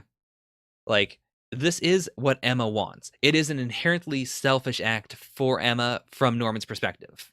Like, they don't need to save the demons. They definitely don't need that. This is something that she wants to do for herself. So it does make sense that if there's a grave danger here, she has to be the one to take on that responsibility. That's completely fair. You have so much more on your shoulders, all by yourself, as if you were a god. Listen, Norman, you don't have to be a god. Aww. Like, this does bring up the question of, what is the real Norman? He's been so normal when he's around the Gracefield kids, but we know just from context and what from other kids have said that he feels so cold and calculating and like borderline not a kid when he's around the others. And I kept on thinking of that as, maybe that is what he's really like at this point. Maybe he's just pretending to be old Norman when he's around, his friends. But the reverse is also equally possible. That he is just trying to make himself something he isn't. He's turned himself into, this kid who wants to genocide the demons. He's turned himself into Damage, in a sense. But he doesn't want to be Damage. He just wants to be Emma. I really want to know that. Like, I didn't think we would, just because I have had it in my mind that Norman's not the final boss, but he's going to be a big antagonist. But I would like to hear his story. Like, I would love for him to explain, like, this is how I got to where I am. This is why I want to kill the demons. Because it does definitely color him. Like, is he like Barbara and the others? Like, does he genuinely have a sadistic desire to destroy them based on what happened at Lambda? Or is he just doing it because he's been forced into the situation? So, I like this. I like that this isn't like there's no deception here. It's not that he's saying I'm not going to do anything and then secretly behind her back he's like, all right, it's time to kill him. He is outright telling her, like, I'm going to keep on going with this plan. Like, I've invested too much into it. I believe in it. If you want to stop this plan, you've got to do what you got to do before I do what I have to do. I think that's completely fair. Like, it's not the best thing, sure, but within this scenario, and looking at it from both their sides, I think this is a perfect compromise. Like, they've had much worse arguments. Like, it's not like neither of them has to threaten to blow up this entire area. This is not the spiciest negotiation they've ever had to go through. I won't waver anymore. I won't let him commit genocide. We'll find another way. I'm never going to let Norman be on his own again. Hmm. This panel worries me a little. Like, the fact that that Posca specifically put Ray's shadow here. I almost said Norman's shadow. It is like, yeah, it definitely doesn't have any weird hair things that would make me think it's meant to be Norman. I don't think so. It seems like from all of this, it seems like Norman really is just genuinely conflicted. But this, like, what does this signify about Ray? Everything I've seen up until this point does make me feel like Ray is, if he had to choose a side, he is more so on Norman's side, like, ideologically. But I don't think he's going to betray Emma by any stretch of the imagination. I just think like he is conflicted, and I guess that's what this conveys: that he is physically there by Emma, but part of him is still lingering behind. Overall, real good chapter. Like, last chapter gave me almost genuine anxiety. Like, I felt like I had to stop reading it at the end. Like, I didn't want to linger on it. But this was very cathartic. Promised Neverland really is the reverse of We Never Learn, in the sense that most of Promised Neverland is propelled forward by communication. Even when it's not like straightforward communication, like even like Goldie Pond and stuff was propelled forward by communication between the humans and the demons to some extent. Some of it was deception, sure. Some of it was not well intentioned, but it was about communication as opposed to the absence of communication. I think, yeah, Donut. I think that makes the most sense. Ray's openly more on Norman's side, but subconsciously always on Emma's side. Also, I do want to say, actually, no. I don't want to say anything about Vor. That is a different topic. We will have to delve into that later. I don't know which rider would track the closest to Promised Neverlands. Because, like, there aren't really any riders where it's all kids. There's a lot of riders that involve kids a lot. Like, Kamen Rider Black, which has a really good, strong start, and it has presumably a really good end from everything I've heard. But the middle is just Monster of the Week things with small babies. Uh, maybe Ryuki? Like, maybe something that is, a Battle Royale series. No, even then, I'm thinking mostly of Goldie Pond. What would be like, because Promised Neverland does have a similar setup to a lot of riders, in the sense that, like, the kids were being created by an evil organization that was hiding the truth from them, and I guess it breaks down at, it's not like the kids are then fighting other orphans. They're fighting demons, which are distinctly separate from them. I'll save this for my inevitable which riders are the most like which Weekly Shonen Jump series video. Let's not do it now. Overall, honestly, the best thing I've read so far. Completely. No doubt about it. I can't even pretend that it was worse than anything else. Like, it was just good. Maybe O's. I could see it. Like, O's definitely has elements of it. There's no perfect fits, but if we're talking about the general themes of survival and of there's nothing that's really like about eating though. I mean, I guess O's has a little farming for brains, farming for people's greed. Okay, that is a decent analogy actually. I'm willing to buy that. But okay, we've lingered on this long enough. I'm trying to not do like 5-hour streams anymore. So let's move right along to Dr. Stone, chapter 99. Hey, it's a Minami chapter. Oh boy. I bet Donut was real mad about this one. Dr. Stone, Z equals 99, Kingdom of Science photojournal. So, is this entire thing going to be framed around the journal being made? Or is this just like a thing that's happening in the background? I really hope it's all like from the perspective of pictures or something. It looks like it's going to be. Oh boy. Oh my god. Because just the title, Kingdom of Science photojournal, like, this is a bit of a stretch, but there's a certain arc in Battle Angel Alita that is told from like the perspective of someone chronicling a war effort, like just a journalist slash photographer taking pictures and like discussing the stuff behind the scenes. I think that'd be a really cool way to like, I don't know where this will either end with like them setting off to South America or them just like finishing the boat or something like that. Like, I want it to be like this big momentous occasion. Because I mean, she is cataloging the shipbuilding process, so I feel like it has to end with the ship being built at the very least, if not the ship being sent out. Donuts. Oh boy. Well, bye for now. That does look like an oh whoa. I really like the way that Boichi draws these. Like, just he adds so much more shading to it because it's meant to be a daguerreotype picture, and that looks so good. like, I don't know how the anime is going to handle this. I feel like this is something that honestly only works well in manga, just because it is like it's meant to be still images. Like it would feel like a clip show if they did it in the anime, but I guess we've got a lot of time to see if they'll do it or not. Okay, putting out a sail boom. Okay, yeah, I've seen this before. That's cool. We're installing an on-deck casino. Oh no! I get the Stone World doesn't have gambling yet, right? Like we've never seen them do actual gambling, as far as I know. So that is a thing they could make. When you draw a picture, the other pencil draws the same picture but way bigger. Okay, that is called a. Oh my god, there's a bit of trivia I know about this. Like, what is a lie detector called? It is a uh, lie detector, a polygraph. Okay, so I know that in addition to the lie detector polygraph, there is actually a separate device also called a polygraph that was used for like making copies of things. Yes.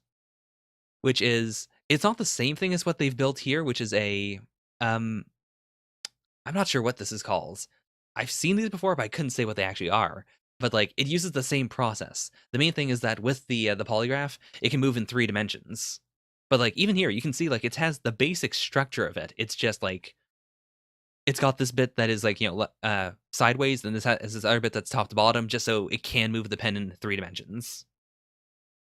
Ah, like God, the things we used to do in the past are amazing. I mean, modern technology is also pretty amazing, but I do love like the feel that Doctor Stone has of showing off these bits of technology that do things in very physical ways, in very like ways that are interesting to look at. So we'll use a pantograph that blows up the image 48 times larger. I mean, is that is that possible? Okay. A 50-kilogram pencil. What in the world? It's possible that Nazca lines and such are also drawn out this way. Okay, so that's actually how they used to do it. Like, I guess they probably didn't use a 50, kilogram pencil. Like, they can only do that here because they have the cheat code of Taiju's ridiculous strength. But I guess there must have been some way of not translating it, but like, I suppose if you used enough like pulleys and stuff to just like distribute the force, you could multiply the amount of force you have until like even then. Like it's translating these movements all the way up into something that massive, like in a 1-to-1 thing, like going from 1 to 48. That feels a bit nuts. Okay, yeah, I could see the anime doing that.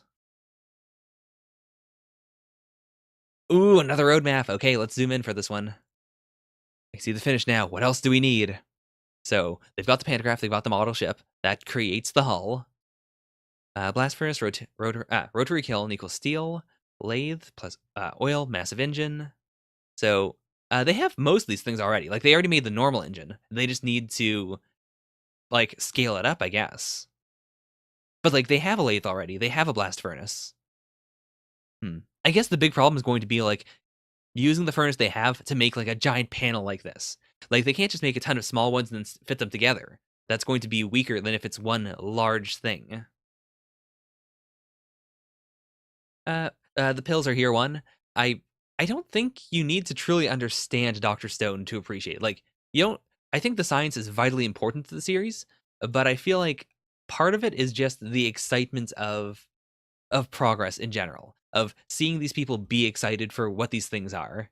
I do think there's less appeal if you don't understand what's happening, but even then, like, I guess, like, this might just be a fundamental difference in the way I personally enjoy things the more I think about it.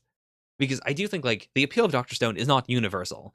There's definitely people who are not gonna be super into, like, the arcs where it's just them, making antibiotics.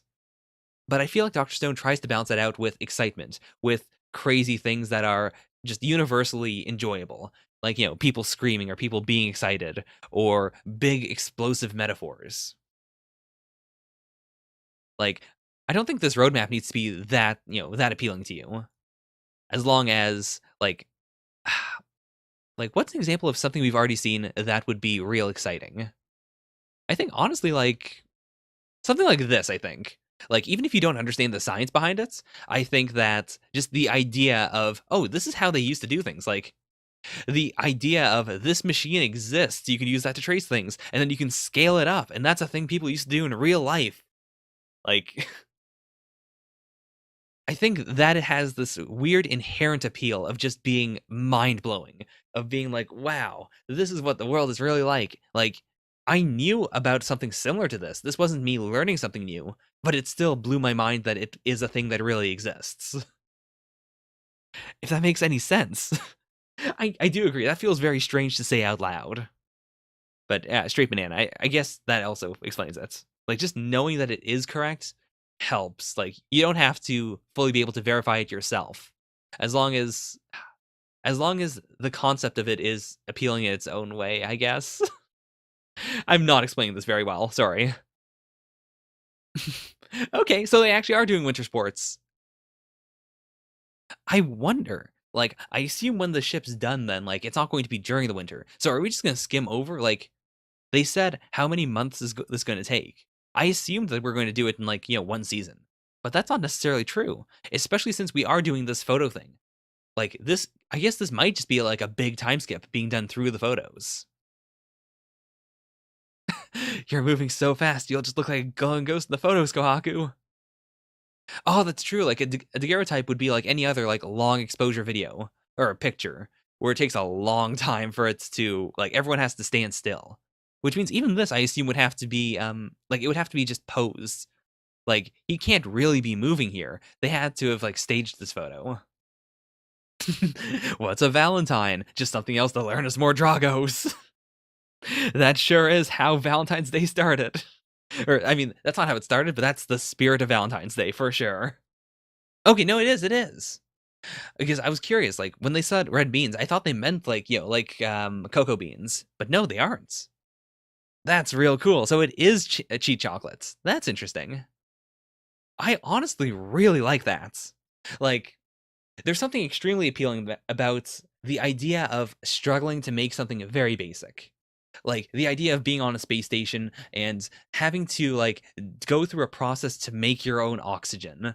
I think that just is inherently cooler and more exciting than like traveling somewhere and being like, "Oh man, I don't have much oxygen, but once I get to this place, I'll be able to breathe normally." Or, like being underwater and like racing to the top.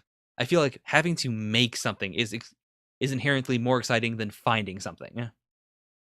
In which case, like the idea of having to make this fake chocolate, like it's as romantic and as exciting as making the fake, like the fake cola.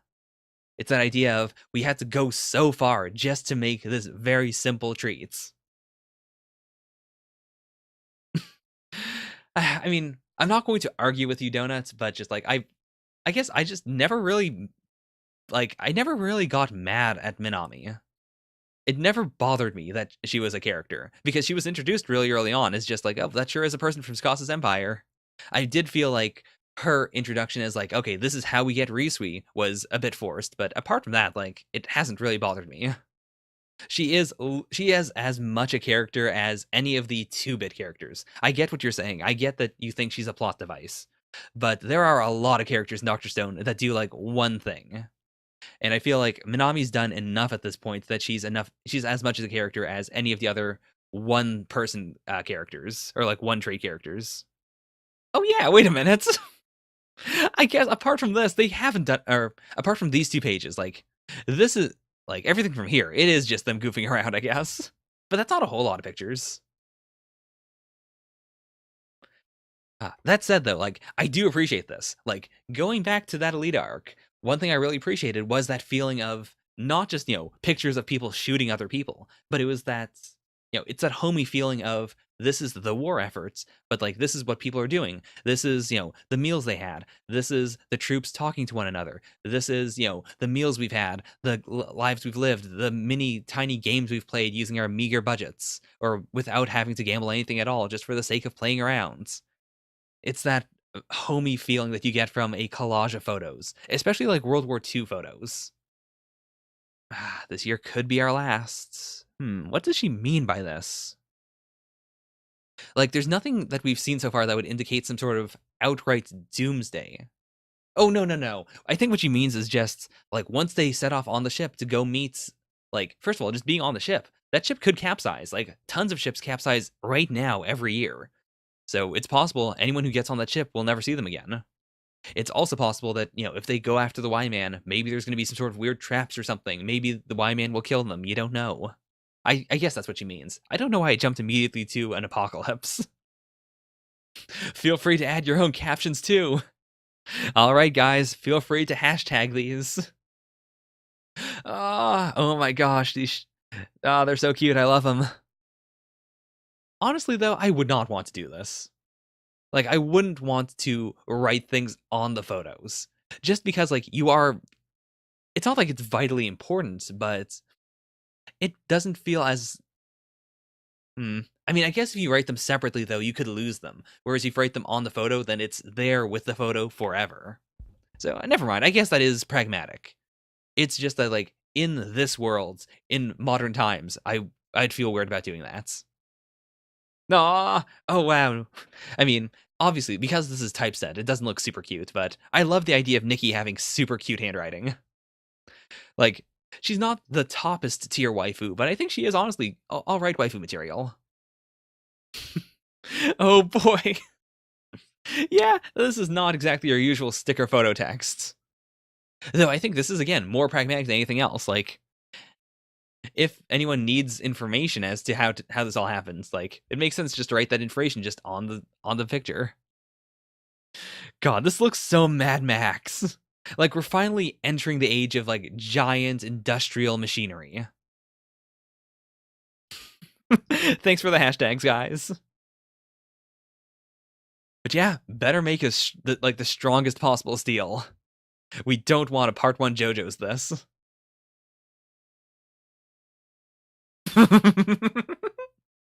Oh my god, this is amazing. What do you make with the level 1 lathe? A level 2 lathe. And what do you make with that? A level 3 lathe. It's the legendary using your 3D printer to print a better 3D printer. But it does make a lot of sense. Oh wow. Okay, that's really cool. Like, framing that picture of Taiju next to Senku and then taking a picture of that, I assume? No. Never mind. That's a bit too abstract. It is just Taiju next to Senku. Like, I wasn't sure if this was the edge of this overall photo, or if this was an edge of a photo that Senku was then next to. But no, that is just meant to be Taiju in the background. Oh boy. I wonder what they'll be able to do with the upgraded lathes, though. Like, what else can they make with them? I mean, like, the level 2 lathe, I assume, like, if it's just, if it's bigger than this one, or actually, no, it's not necessarily just that they're bigger. It might also just be, like, they have more things you can do with them. Like, this is an extremely simple lathe, whereas this is just more complex in every way whatsoever. Like, it is just easier to use. It's not necessarily just they're making a bigger lathe to make bigger things. Why? Why are they hunting bugs? Like, are we just introducing more pastimes from Japan? Oh, it's the original source of silk. Okay. They want to make a silk farm then. Oh boy, they're gonna make bathing suits. Oh no! Oh no, this is highly dangerous. Is this the moment where she dies? I swear to God, in the rest of this chapter, we need to see Suika again. If Suika does not show up in this chapter, I have to assume she died here. Oh my god. I just noticed Kohaku there. This is an amazing photo. Like, if Boichi really did, like, draw full versions of each of these pictures, I would love to have this one specifically. God, that's amazing. I love it. I mean, is this not Kohaku fan service? All right, working. And they've got all these memories. Are any of these things I can, like, specifically note, or are they all just... What is this supposed to convey? Are those hearts? No, I think that's gotta be Steam. It's either Steam or it's Senku looking at Chrome and having a bunch of hearts, which I don't think that's the case. There's one of just Magma. I guess most of these are just, like, small character moments. Oh my god, is this him? Is this crack-headed man? Like, we're not seeing the crack there, but Is this him? Did they document him for the future? I swear to God, he's gonna be the final boss. Oh my God, that is such a cute, like, chibi shot. I guess they did manage to get her to sit, to stand in one place for at least one image. Oh my God, Dr. Stone. Oh, it's Senku panting trying to keep up with them. Okay, that makes sense. This beauty only took us a year. Oh my God, so that was a 1-year time skip. So I guess we're back in fall then? I feel like I've heard that line before. That's true. This isn't even the first, 1-year time skip we've done in the series. And they did so much more with this one. Like, that's so mind-blowing. That the previous 1-year time skip, it was just them making wine, essentially. Like, but it's not like, I'm not trying to downplay it. It's like, it was a real hardcore effort. But with that, with that year, with just Senku and Taiju working together, they were just able to make, concentrated brandy. Whereas with this, like, they've grown so much. Like, the cast has grown so much. They were able to build a boat. My God, Dr. Stone. And this is only chapter 99, too. So, like, if chapter 100 is going to be a big thing, which is, it's definitely more of a Korean thing than a Japanese thing from what I've seen. Like, this just might be me, like, not, like, reading the wrong kinds of series, but I feel like a lot of manga does not celebrate the 100th chapter that much. Whereas I feel like Dr. Stone definitely will. Like, this is a big, momentous chapter, and I feel like part of it was to get the ship built so that whatever happens in chapter 100 is going to be a big, like, milestone event. Whether it is, like, them getting to South America, or whether it's them, like, setting off. Do they? Because, like, what Jump series have recently had chapter 100s? Let's see. Chapter schedule. There was at least one recently, wasn't there? We Never Learned was, like, basically nothing. Was it just We Never Learn? I could have sworn there was another one where I was specifically like, oh, that should have been a milestone, but it sure wasn't. Like, Black Clover's about to hit one, but I could definitely see them doing something real big for chapter 200. But then again, I don't think Black Clover chapter 100 did anything special, did it? Oh, straight banana. Like, it's not anything you said. Like, it's specifically the fact that One Punch Man has chapter 100. Like, chapter 100 exists. I didn't know about it until right now, but now that I know chapter 100 exists, it bothers me that we don't have it yet. Also true, like, what is chapter 100 of One Punch Man? Like, I would like to, like, lay out all the chapters of One Punch Man at some point in order to figure out, like, chronologically, how many chapters has Murata drawn? Like, including, like, the redrawn chapters as 2 different chapters. How many chapters of material has he put out all together? Okay, it's almost time to set sail for those who are going. But yeah, like, this is the big important one. This is potentially the last time any of them will, all be together in one place. Oh, she's really, like, it's really affecting her. This past year might be our last one together. We may never see each other again, so I think that's worth a picture. And that is true. Like, she was the Tsukasa Empire. I guess in the Tsukasa Empire, she was just the find the people who are the most juggalo-y person. Because they were just, like, it was a who is the most muscly basis of how everyone broke out, with the exception of Gen. But I still, yeah, I guess that does make sense. Like, that would mean that she is a people person. I'm 10 billion% sure that we're going to solve the big mystery and return from the other side of the world. Ah, and they came up with a camera timer. That's such an elaborate camera timer. I guess it makes sense, though. Like, the old bamboo tube fountain trick, talk about a primitive timer. Like, yeah, I mean, if it works, it works. There's no reason to... It just seems more complicated than it should be. Like, couldn't you do it with literally just a bamboo tube and a, like a hinge? Like, like those Sozu things that they, that people have in their backyards. I guess you have to connect it to the camera, though, so never mind. And, like, it also elevates the camera. Okay, I see how it works. Never mind. Oh, boy, what is this picture gonna look like? Oh, man, that is gorgeous. I do appreciate the Kingdom of Science propensity towards just putting faces on things. It's very... It reminds me a lot of Gurren Lagann. But it does, like, it adds this very clear, like, shonen appeal to everything. It makes everything feel like it was literally made by, by a teenager. How obscenely thick. This is a thick boy. And they reinforced it all the way. So like if they smash through they probably can't smash through an iceberg, but with most rock damage, like it's not going to be a problem. I love it. It's so distinctive too. Like it's unlike any other ship I've. It's not like how would I put it? Like it really does feel like the Daiguren from Gurren Lagann mixed with like a more traditional old school ship, but also like the metal plating here is very distinctive. And like this part here that looks almost like a fin.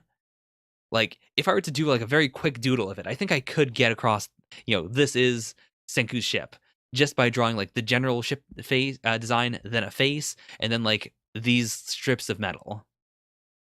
Ah, okay, I guess that was a milestone for Black Clover then. Like, not really. It didn't feel like a milestone to me. Like, it was a good arc. It was important. But I guess I'll reread Chapter 100 before I dig myself into a deeper hole. There's 147 releases on the website Murata posted to, but there's an official chapter number which is lower than that. Okay. On September 10th, 5741, the Perseus was completed. Oh my god. Okay, the Perseus. I love it. Because, Perseus killed Medusa. I'm still really pushing for that, the basilisk metaphor. I want it to be a basilisk in the end, but if we're gonna go with a Gorgon, there's no way Senku would know anyways. I could see a gag later on where he's like, oh no, we chose the wrong metaphor. We should have, I don't remember any specific heroes who killed basilisks, though.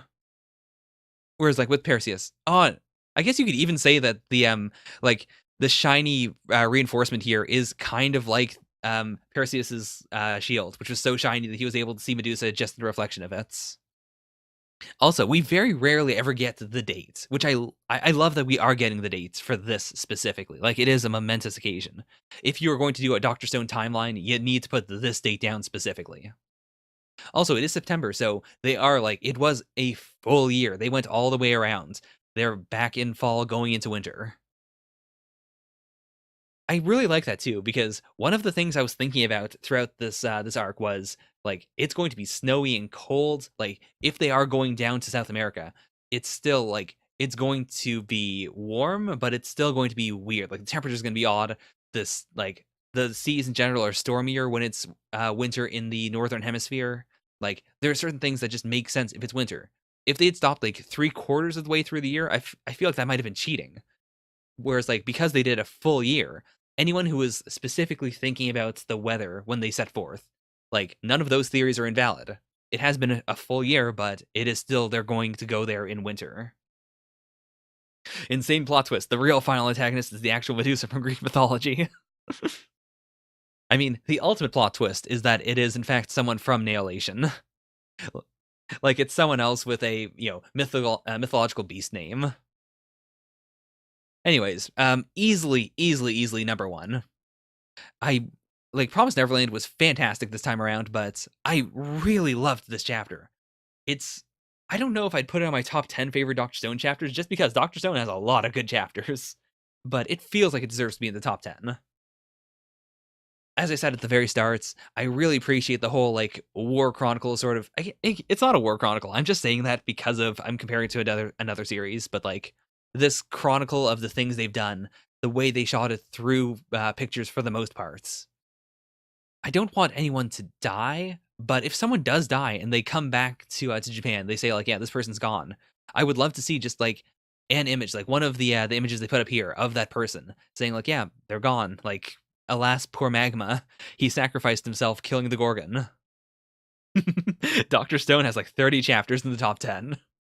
And it really is if I were to say that there are 30 chapters that I would say are my favorite chapters of Dr. Stone, 30 chapters in 99 chapters, that's that's almost a 1 in 3 ratio of of every 3 chapters you read, one of them is going to be absolutely mind-blowingly amazing. It's so consistent. That's why I love Dr. Stone so much. It is so extremely consistent. Man, what a good chapter. Fantastic. Actually, I didn't see this cover for volume 4. Okay, so they're already up to the spring. Nice. As always, I appreciate the minimal use of the stone. I mean, there's quite a bit of stone here, but compared to the Japanese covers, this is extremely minimal. Whoever really pulled for this, thank you so much. Oh boy, I forgot about Hyoga. If you had asked me what happened to Hyoga, I think I would have immediately said, oh, didn't they kill him? I forgot that he was still in prison. Anyways, that was Dr. Stone. We are going to move on, and I will actually say this normally, like before I move over the pages. Did they talk about Hyoga? Wait, what? Did they? I didn't notice that. I may have just like skimmed over it, but I haven't seen his name. It may have been last chapter, but I don't want to delay this any further. Oh, there's a picture of him on the collage. Really? Okay, I completely missed that then. Oh, here he is. Oh my god, that's like half a picture. Of course, yeah, I definitely didn't notice that. Oh, wow. Okay, well, that is enough dilly-dallying. Oh, Caleb Cook was bringing it up on Twitter. Okay. I'm not going to look at his Twitter because I... I might do that at the end of My Hero then, because he also translates My Hero, right? Like, I know he has facts for My Hero up. Yeah, I might do that then. Anyways, we are going to move on to, giving you lots of time to get out, My Hero Academia. My Hero Academia, number 221, Memento from All for One. If you don't want to read My Hero, please do not be here for this. So, we're starting off here with Gigantamakia, who is absolutely heartbroken. He's sobbing over the fact that Shigaraki is such a garbage successor, which I love. Like, I've been thinking about this for a while, like ever since last chapter, and oh my god, I love it. I love the idea of Gigantamakia literally breaking down in tears because Shigaraki is so awful. Okay, what? That was... whoa. That came out of, like, nowhere. I want to accept him, but all for one, I just can't. Okay, with all that endless stamina, he was up to the task even without getting remodeled with multiple quirks. Okay, so he doesn't have multiple quirks, he's just real tough. And if he has one quirk, it does seem to be like Kirishima's. It seems like it is hardening, but just, like, extremely powerful hardening. I don't know what the purpose of this is, because, like, it might just be get Gigantamakia on your side, but we better go all out to show him we're worthy. Oh, he might be saying that Gigantamakia was competent before getting multiple quirks. I mean, I guess that is a valid way of reading this, but I don't think that makes sense. Like, even without getting remodeled with multiple quirks, like, that seems to imply he doesn't have multiple. Like, it would feel... It would be much simpler if he had just said before, as opposed to saying without, but then implying before. And so far, all we've seen him do is just, like, raw power stuff. Like, power/hardness. Okay. Wait, what? What? All the doctor said was Makia. Oh boy, that's a strangely big mood. Like, the literal nuzzling the other radio, the literally purring. Oh my god. He's just a big, soft sub boy, isn't he? Not gonna lie, like, before, like, Vor is not a thing I'm really into, but this, I think I'm into this. I think I'm into this. We don't want this guy. This is peak Moe, though. Like, if you were to ask me now, is this fan service? I would say yes, this is fan service. Like, what can they do here? It's pretty clear Gigantamakia does not want to serve Shigaraki. Like, what can they do to calm him down? Or, like, this calms him down, but, like, how can they get him to do what they want him to do? Wait, what? Okay. So he burped, and then she burped as well. What? Wait, what? This is the quirk he used in Kamino, right? Or the quirk that All for One used in Kamino. Yes, it is. They literally said, isn't this the quirk All for One used in Kamino? I would read every one of those dojins. I'm not gonna lie. Like, the very big buff guy who is extremely submissive towards someone smaller than him is definitely a thing I like, both, like, aesthetically and just, like, in every way whatsoever. With Gigantamakia, I guess it is clearly meant to be comedic, but I think it has its own appeal, like legitimate appeal, just by itself, straightforwardly. So I guess the Doctor has that quirk now. Okay, so we have had this brought up before with high ends. High end had multiple quirks that All for One had. And the big question was, like, at what point did High End get those quirks? Because, like, All for One was defeated by, by All Might, and then immediately after he was defeated, he was locked up and put into Tartarus. One of my big theories has been that All for One either got rid of All for One, or like he only maybe when he fought All Might, he just gave himself a couple quirks. Like his body was remodeled, but he didn't actually have All for One anymore. It's like something to that effect, or like he passed on a bunch of quirks before he left. Right? He got transported with that quirk as well, and that fight happened chronologically after this. Okay. Ah, so yeah, that is one quirk that necessarily didn't have to be something that he had. Like it is most likely the Doctor was the one that teleported him out. Okay, okay. But yeah, I feel like it's got to be either All for One either did not have All for One when he was like fighting in Kamino, like he must have like removed a bunch of his quirks cuz also like he has multiples. Either that or at some point between when he was defeated and when he moved to Tartarus, he transferred his quirks away. Because I do feel like the whole fact that Tartarus is set up so that if he uses his quirk at all, if you test him to see if he has any quirks, then he'll be shot. Like, to me, that implies that, like, him having quirks is no longer relevant. Like, if we do have the big Tartarus breakout arc that a lot of people have been theorizing about then maybe sure. But even then, I feel like that wouldn't be super cool. Like, it's not All for One being a successor. As All for One said himself, him losing was all part of his plan. He wanted to separate himself from Shigaraki, so Shigaraki would have to grow, which is something that All Might never did for Deku. I definitely feel like he must have gotten rid of his quirks at some point, or he must have, transferred them over, maybe to the Doctor. Because also, like, I don't think that implies that the Doctor is as powerful as All for One. It just means that, he has those quirks and he has them, but he's going to use them just to make, more Nomu, to make more high ends, as opposed to using them himself. Okay. Oh, is that high end himself? Yeah, because he's got the same, like, flappy skin thing going on. Ooh, this is clearly a female. Oh, are those the wings from Kachan's friends back in the day? No, I guess the Nomu died, so it wouldn't have to be those wings. Oh, these are some extremely cool designs, though. Oh, this guy looks so cool. Oh, I love him. I love them all. These are amazing. So clearly, Shigaraki doesn't know what's going on here. This was most likely hidden from him for a while. Oh, they're high ends. Okay, so, oh my god, is this a Marvel Comics title drop? Like, is it him going like, oh yeah, they're all high ends?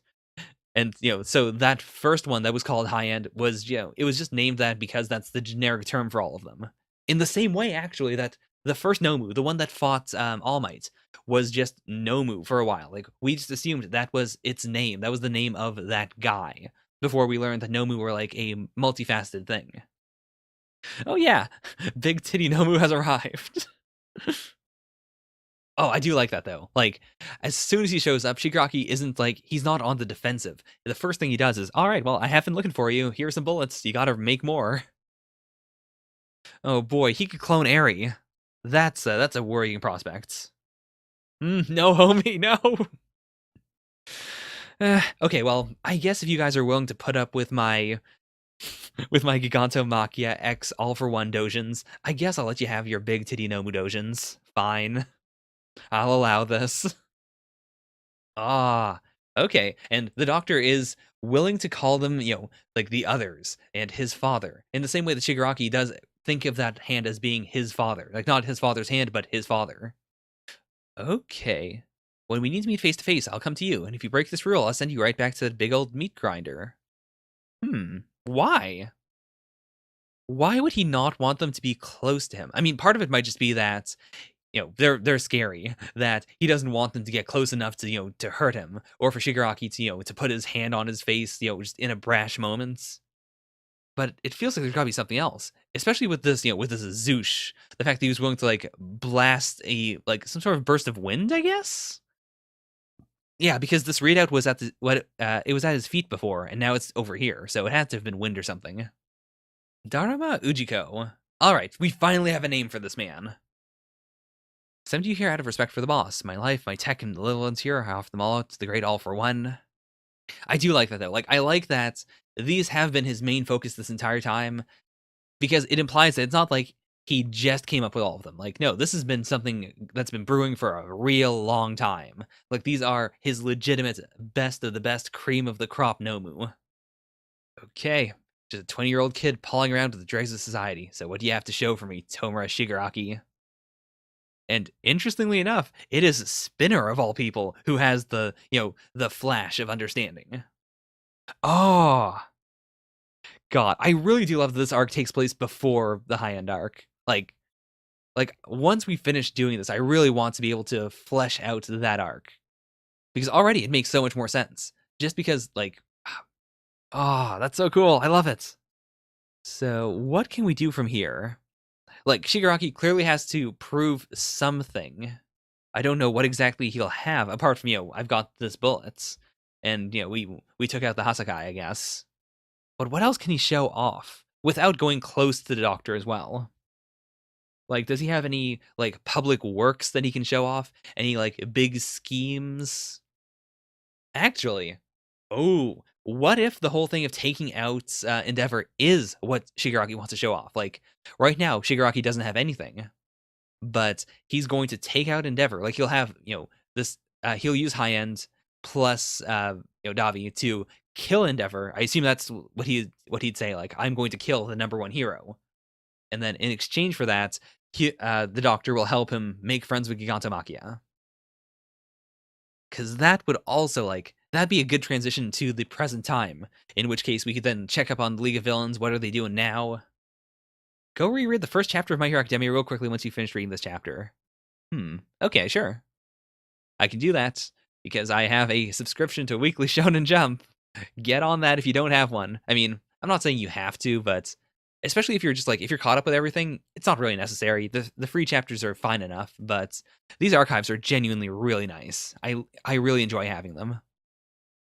I mean, I'm not gonna, like, react to the whole thing, but what could this be? In the first chapter, go to Deku's flashback in the first chapter. Okay. So, the flashback when he was a kid, I assume. I've heard of this theory that this is, in fact, I just read his name and I don't remember it already. Ujiko. But yeah, it is a very distinct possibility. I've never liked the theory of Deku having a quirk that was then suppressed by this guy or stolen by this guy, because I feel like it ties him too closely to the main conflict, like before he was selected by All Might. But I think it's an interesting idea. It definitely is. Like, the main reason I didn't like it because it implied that, oh, maybe Deku will awaken his own real quirk at some point. But because we have all for one, because we have, one for all now, with, 6 other quirks laying dormant within it, I feel like that's not that big of a deal anymore, if he does have a quirk of his own. Like, I still wouldn't want it for thematic reasons, but I prefer the theory that all for one is Deku's daddy.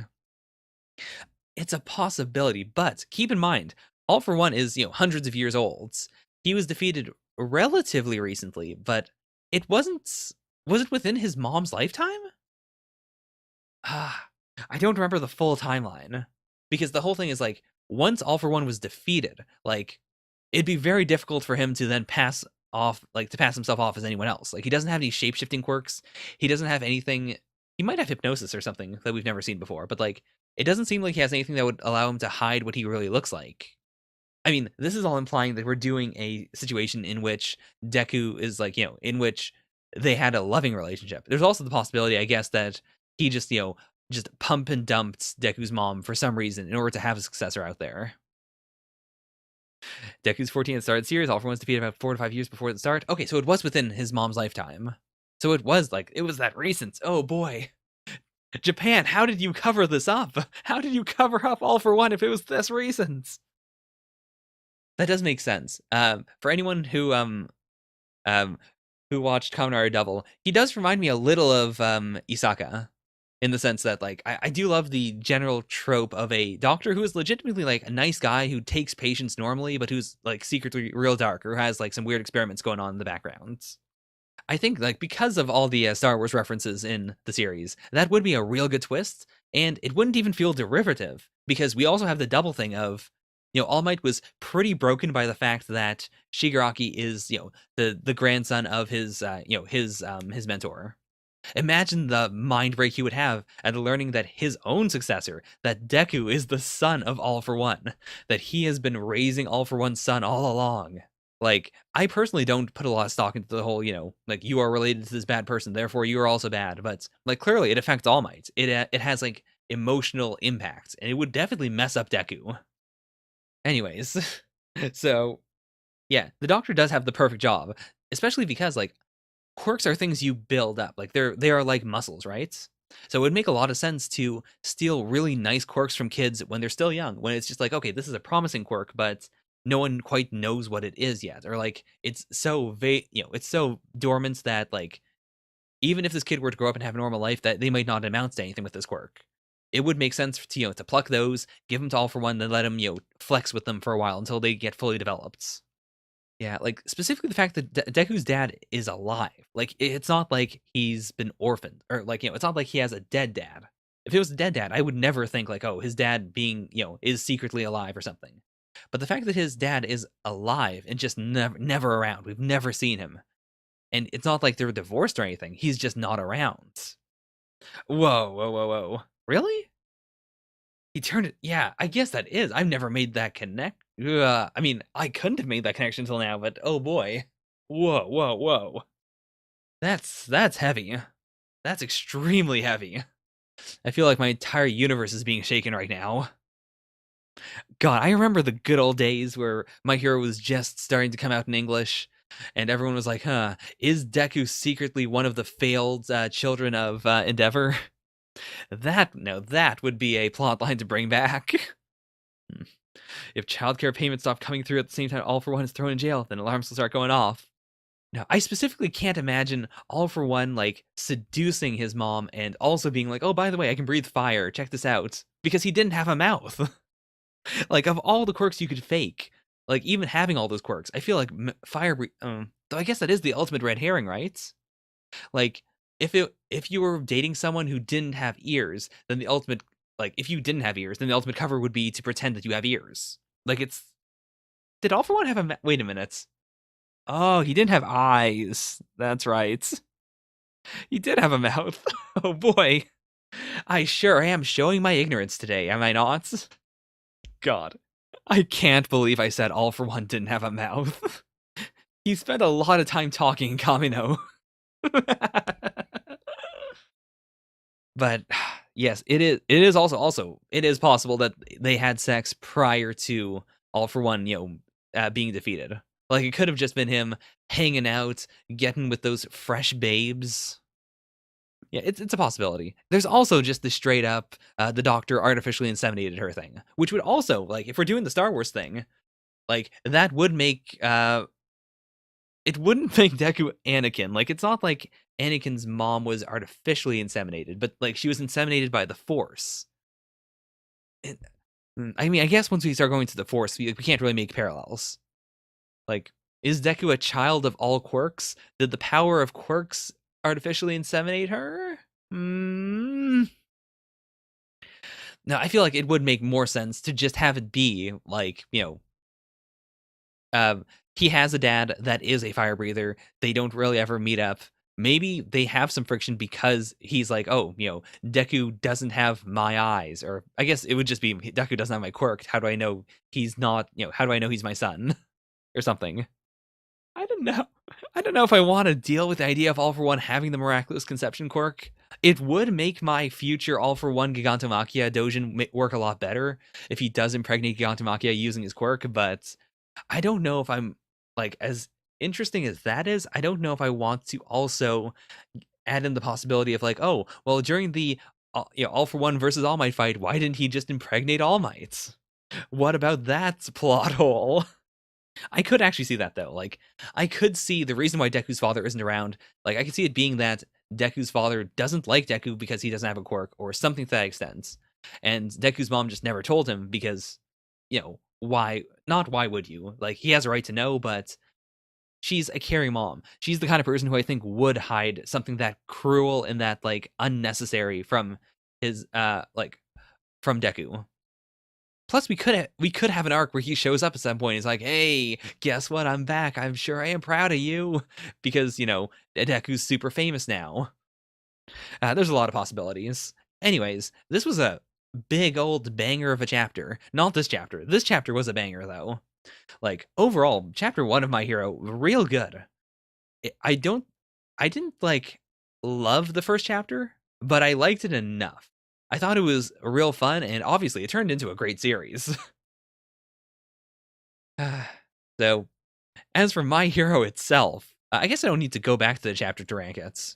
It was real good. It wasn't as good as Doctor Stone, not as good as Promised Neverland. I didn't enjoy it as much as Lation, but Black Clover, it was better than We Never Learned for sure. I don't know if it was better than Black Clover though. Okay, I will rank chapter 1 as well. Sure. I'll put My Hero below Black Clover, but like it was a really good chapter. Again, the problem of ranking all these series is that something's gonna be, things are gonna drift to the bottom. But chapter 1 of My Hero, I get actually no, you know what? When I first read it, it had more impact because I was so curious as to like how is this going to go down. This idea of the number one hero finding this quirkless boy and inspiring him to be a hero of his own even without a quirk. Like I have to remember that context specifically. With that context, it was more exciting. It was more fantastical. I was more curious as to what in the world could possibly happen.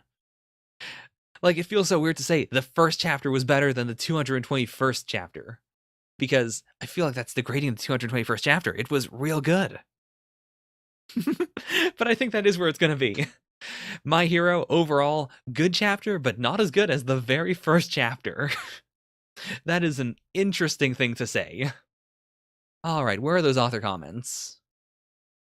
I think that whenever you say like the series would be better, like especially with something like that, with something as fundamental as Deku having one for all, or yeah, one for all versus being quirkless, like you can't say it as if the rest of the series would be exactly the same. Because like if the series was exactly the same but Deku was quirkless, like first of all, it wouldn't make any sense. How in the world would he end up in the hero course? But then also, like, of course, he would absolutely be annihilated so many times.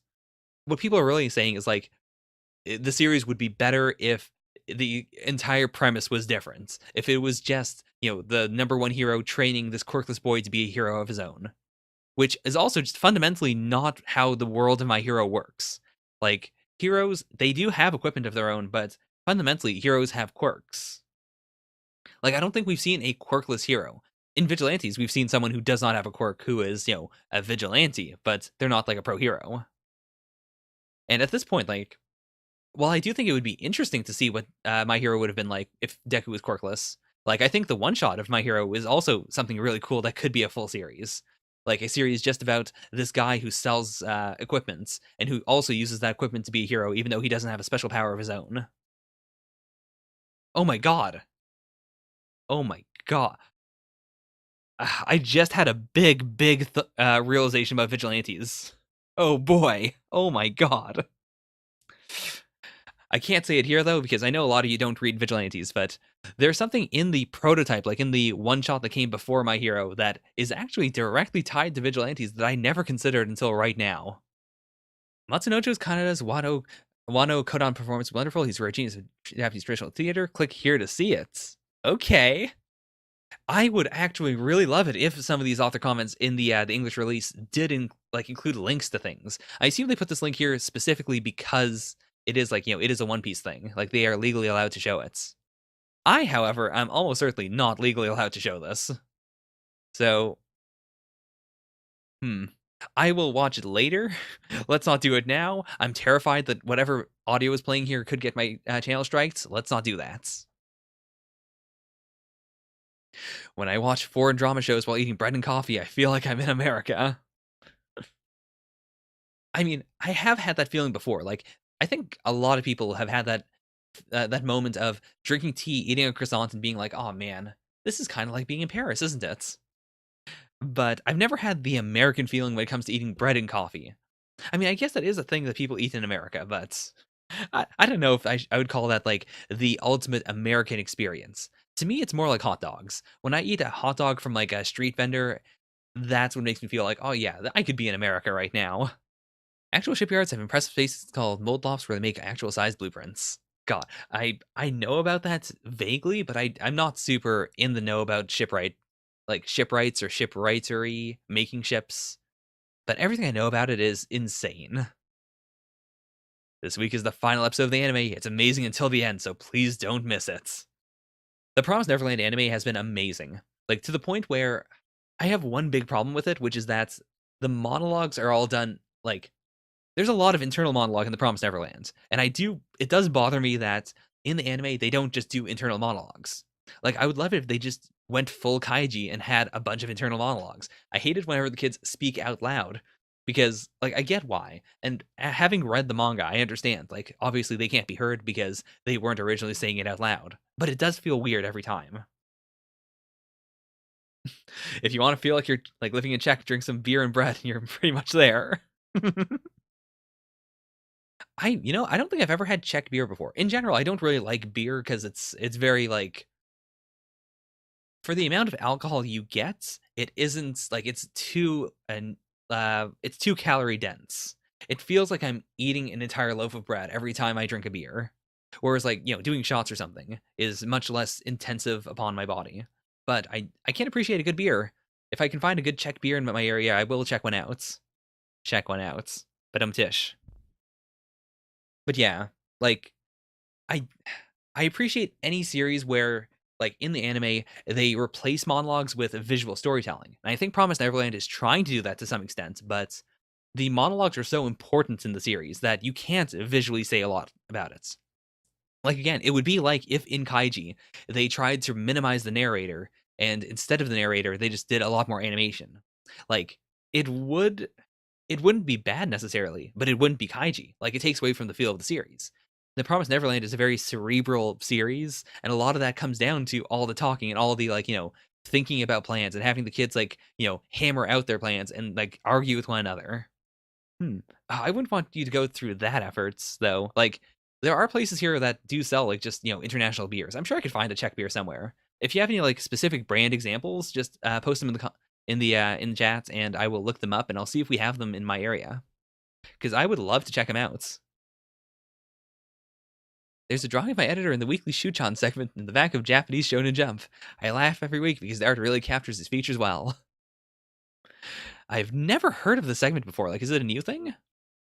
Incidentally, I do appreciate whenever the mangaka musings, I guess. Why do they call them mangaka musings and not author comments? The literal translation is author comments. I do appreciate whenever they specifically say, like, yes, it's in a Japanese Shonen Jump, not ours, or whenever they make differentiations just to, like, to get across that feeling of, oh boy, what am I doing? What am I doing? It is cool that they do post all the comments on Facebook, though. That's kind of neat. Got him. All right, I'll look him up right after I'm done streaming. Oh, I have to travel far for some research, so Haikyuu will be off next week. I'm curious as to what kind of research they have to do for Haikyuu specifically. Like, I know different manga have different things that are, research, but I guess whenever I think of research, I think of Dr. Stone because Dr. Stone has the most obvious research, where like the writer and the artist will go off and actually do something, or they'll go meet someone, and then you'll directly see the results of that, like in a invention or something in the series. Whereas like with One Piece, it always like I guess with One Piece, it's always like, oh, I assume this island is going to have like animals on it, or it's going to have Japanesey stuff. With Haikyuu though, like it's a volleyball manga, right? Like, are they going to a certain like special school or a certain setting that needs to be researched? Then maybe. I've been watching the YouTube fishing show Suryoka Desho. They caught a stray cat and now they're unbeatable. This sounds amazing. I want to see this. I'll look it up later. Too much of a tangent. I was looking at some miso soup and whispered, "Isn't the flow of miso so artistic?" My wife started to worry. I feel like Gege Akutami does mention a lot about like just things that are not being done correctly in Jujutsu Kaisen. To be fair, I don't have context for a lot of those, and from some of them I know there's like in-jokes, but that's the feeling I get from his thoughts or comments, like without any real context. I see an interesting movie and my night is filled with a back and forth of I have so much to learn from that and I would have done that part differently. I can understand that. Like, I have no desire to do films of my own, but I do have that moment after a lot of movies of, how would I recut that movie to make it make more sense? How would I do things differently? Like, what camera angles did I really like? I've been watching the music video of Study, the singing group made of. Oh, what? That's a thing? Okay, I know what I'm checking out soon. Like, to be fair, I haven't heard any of the voice actresses yet. I hope that they've all been chosen well. Like, I do have a certain voice in my mind where it's like, this is the peak Furuhashi voice. This is the ultimate Ogata voice. I hope that they chose good actresses. I love the French Fujimoto is always eating, like, almost more so than Yuki Tabata and his wife. Ooh, okay, I've seen this before. Or, I've seen people talk about this before. I haven't actually seen it. Might check it out. I'm currently addicted to Karinto treats. They go so well with Hojichachi. What are both of these terms? Oh, God, what is? There's a very similar thing that is there's a very similar Indian sweet that I don't remember the name of. But yeah, these are dope. And then Hojicha. I mean, cha means tea. What does hoji mean? It's roasted in a porcelain pot over charcoal, whereas most Japanese teas are steamed. Like, I am really into tea. I've got a lot of interesting, like, varieties of teas. I've got a whole tea shelf. I'm curious. I'll see if we sell those as well. I will prioritize the beer first, though. I know taking mental breaks makes you more efficient, but I'm very bad at regulating my on-off switch. All right, see ya, the pills are here one. This was a wonderful time, and I'm basically done anyways. So all is good. This was a fantastic run for Weekly Shonen Jump. Oh, they did an interview with Yuki Tabata. I guess I could check out the guy who does the nah. I was gonna say I might check out the Twitter of that the translator for My Hero and for Dr. Stone, but I feel like that's Donuts Bits. I really don't want to step on that. I might check it out like in person, but I don't want to go any longer anyways. So that was Weekly Shonen Jump. Here are the rankings. I'm not going to say them out loud just because I do, like, I post them every single week. If you really want to see them, then they are down there. This is just wasted time. Thank you all so very much for watching, though. Yeah, sure, please drop your recommendation.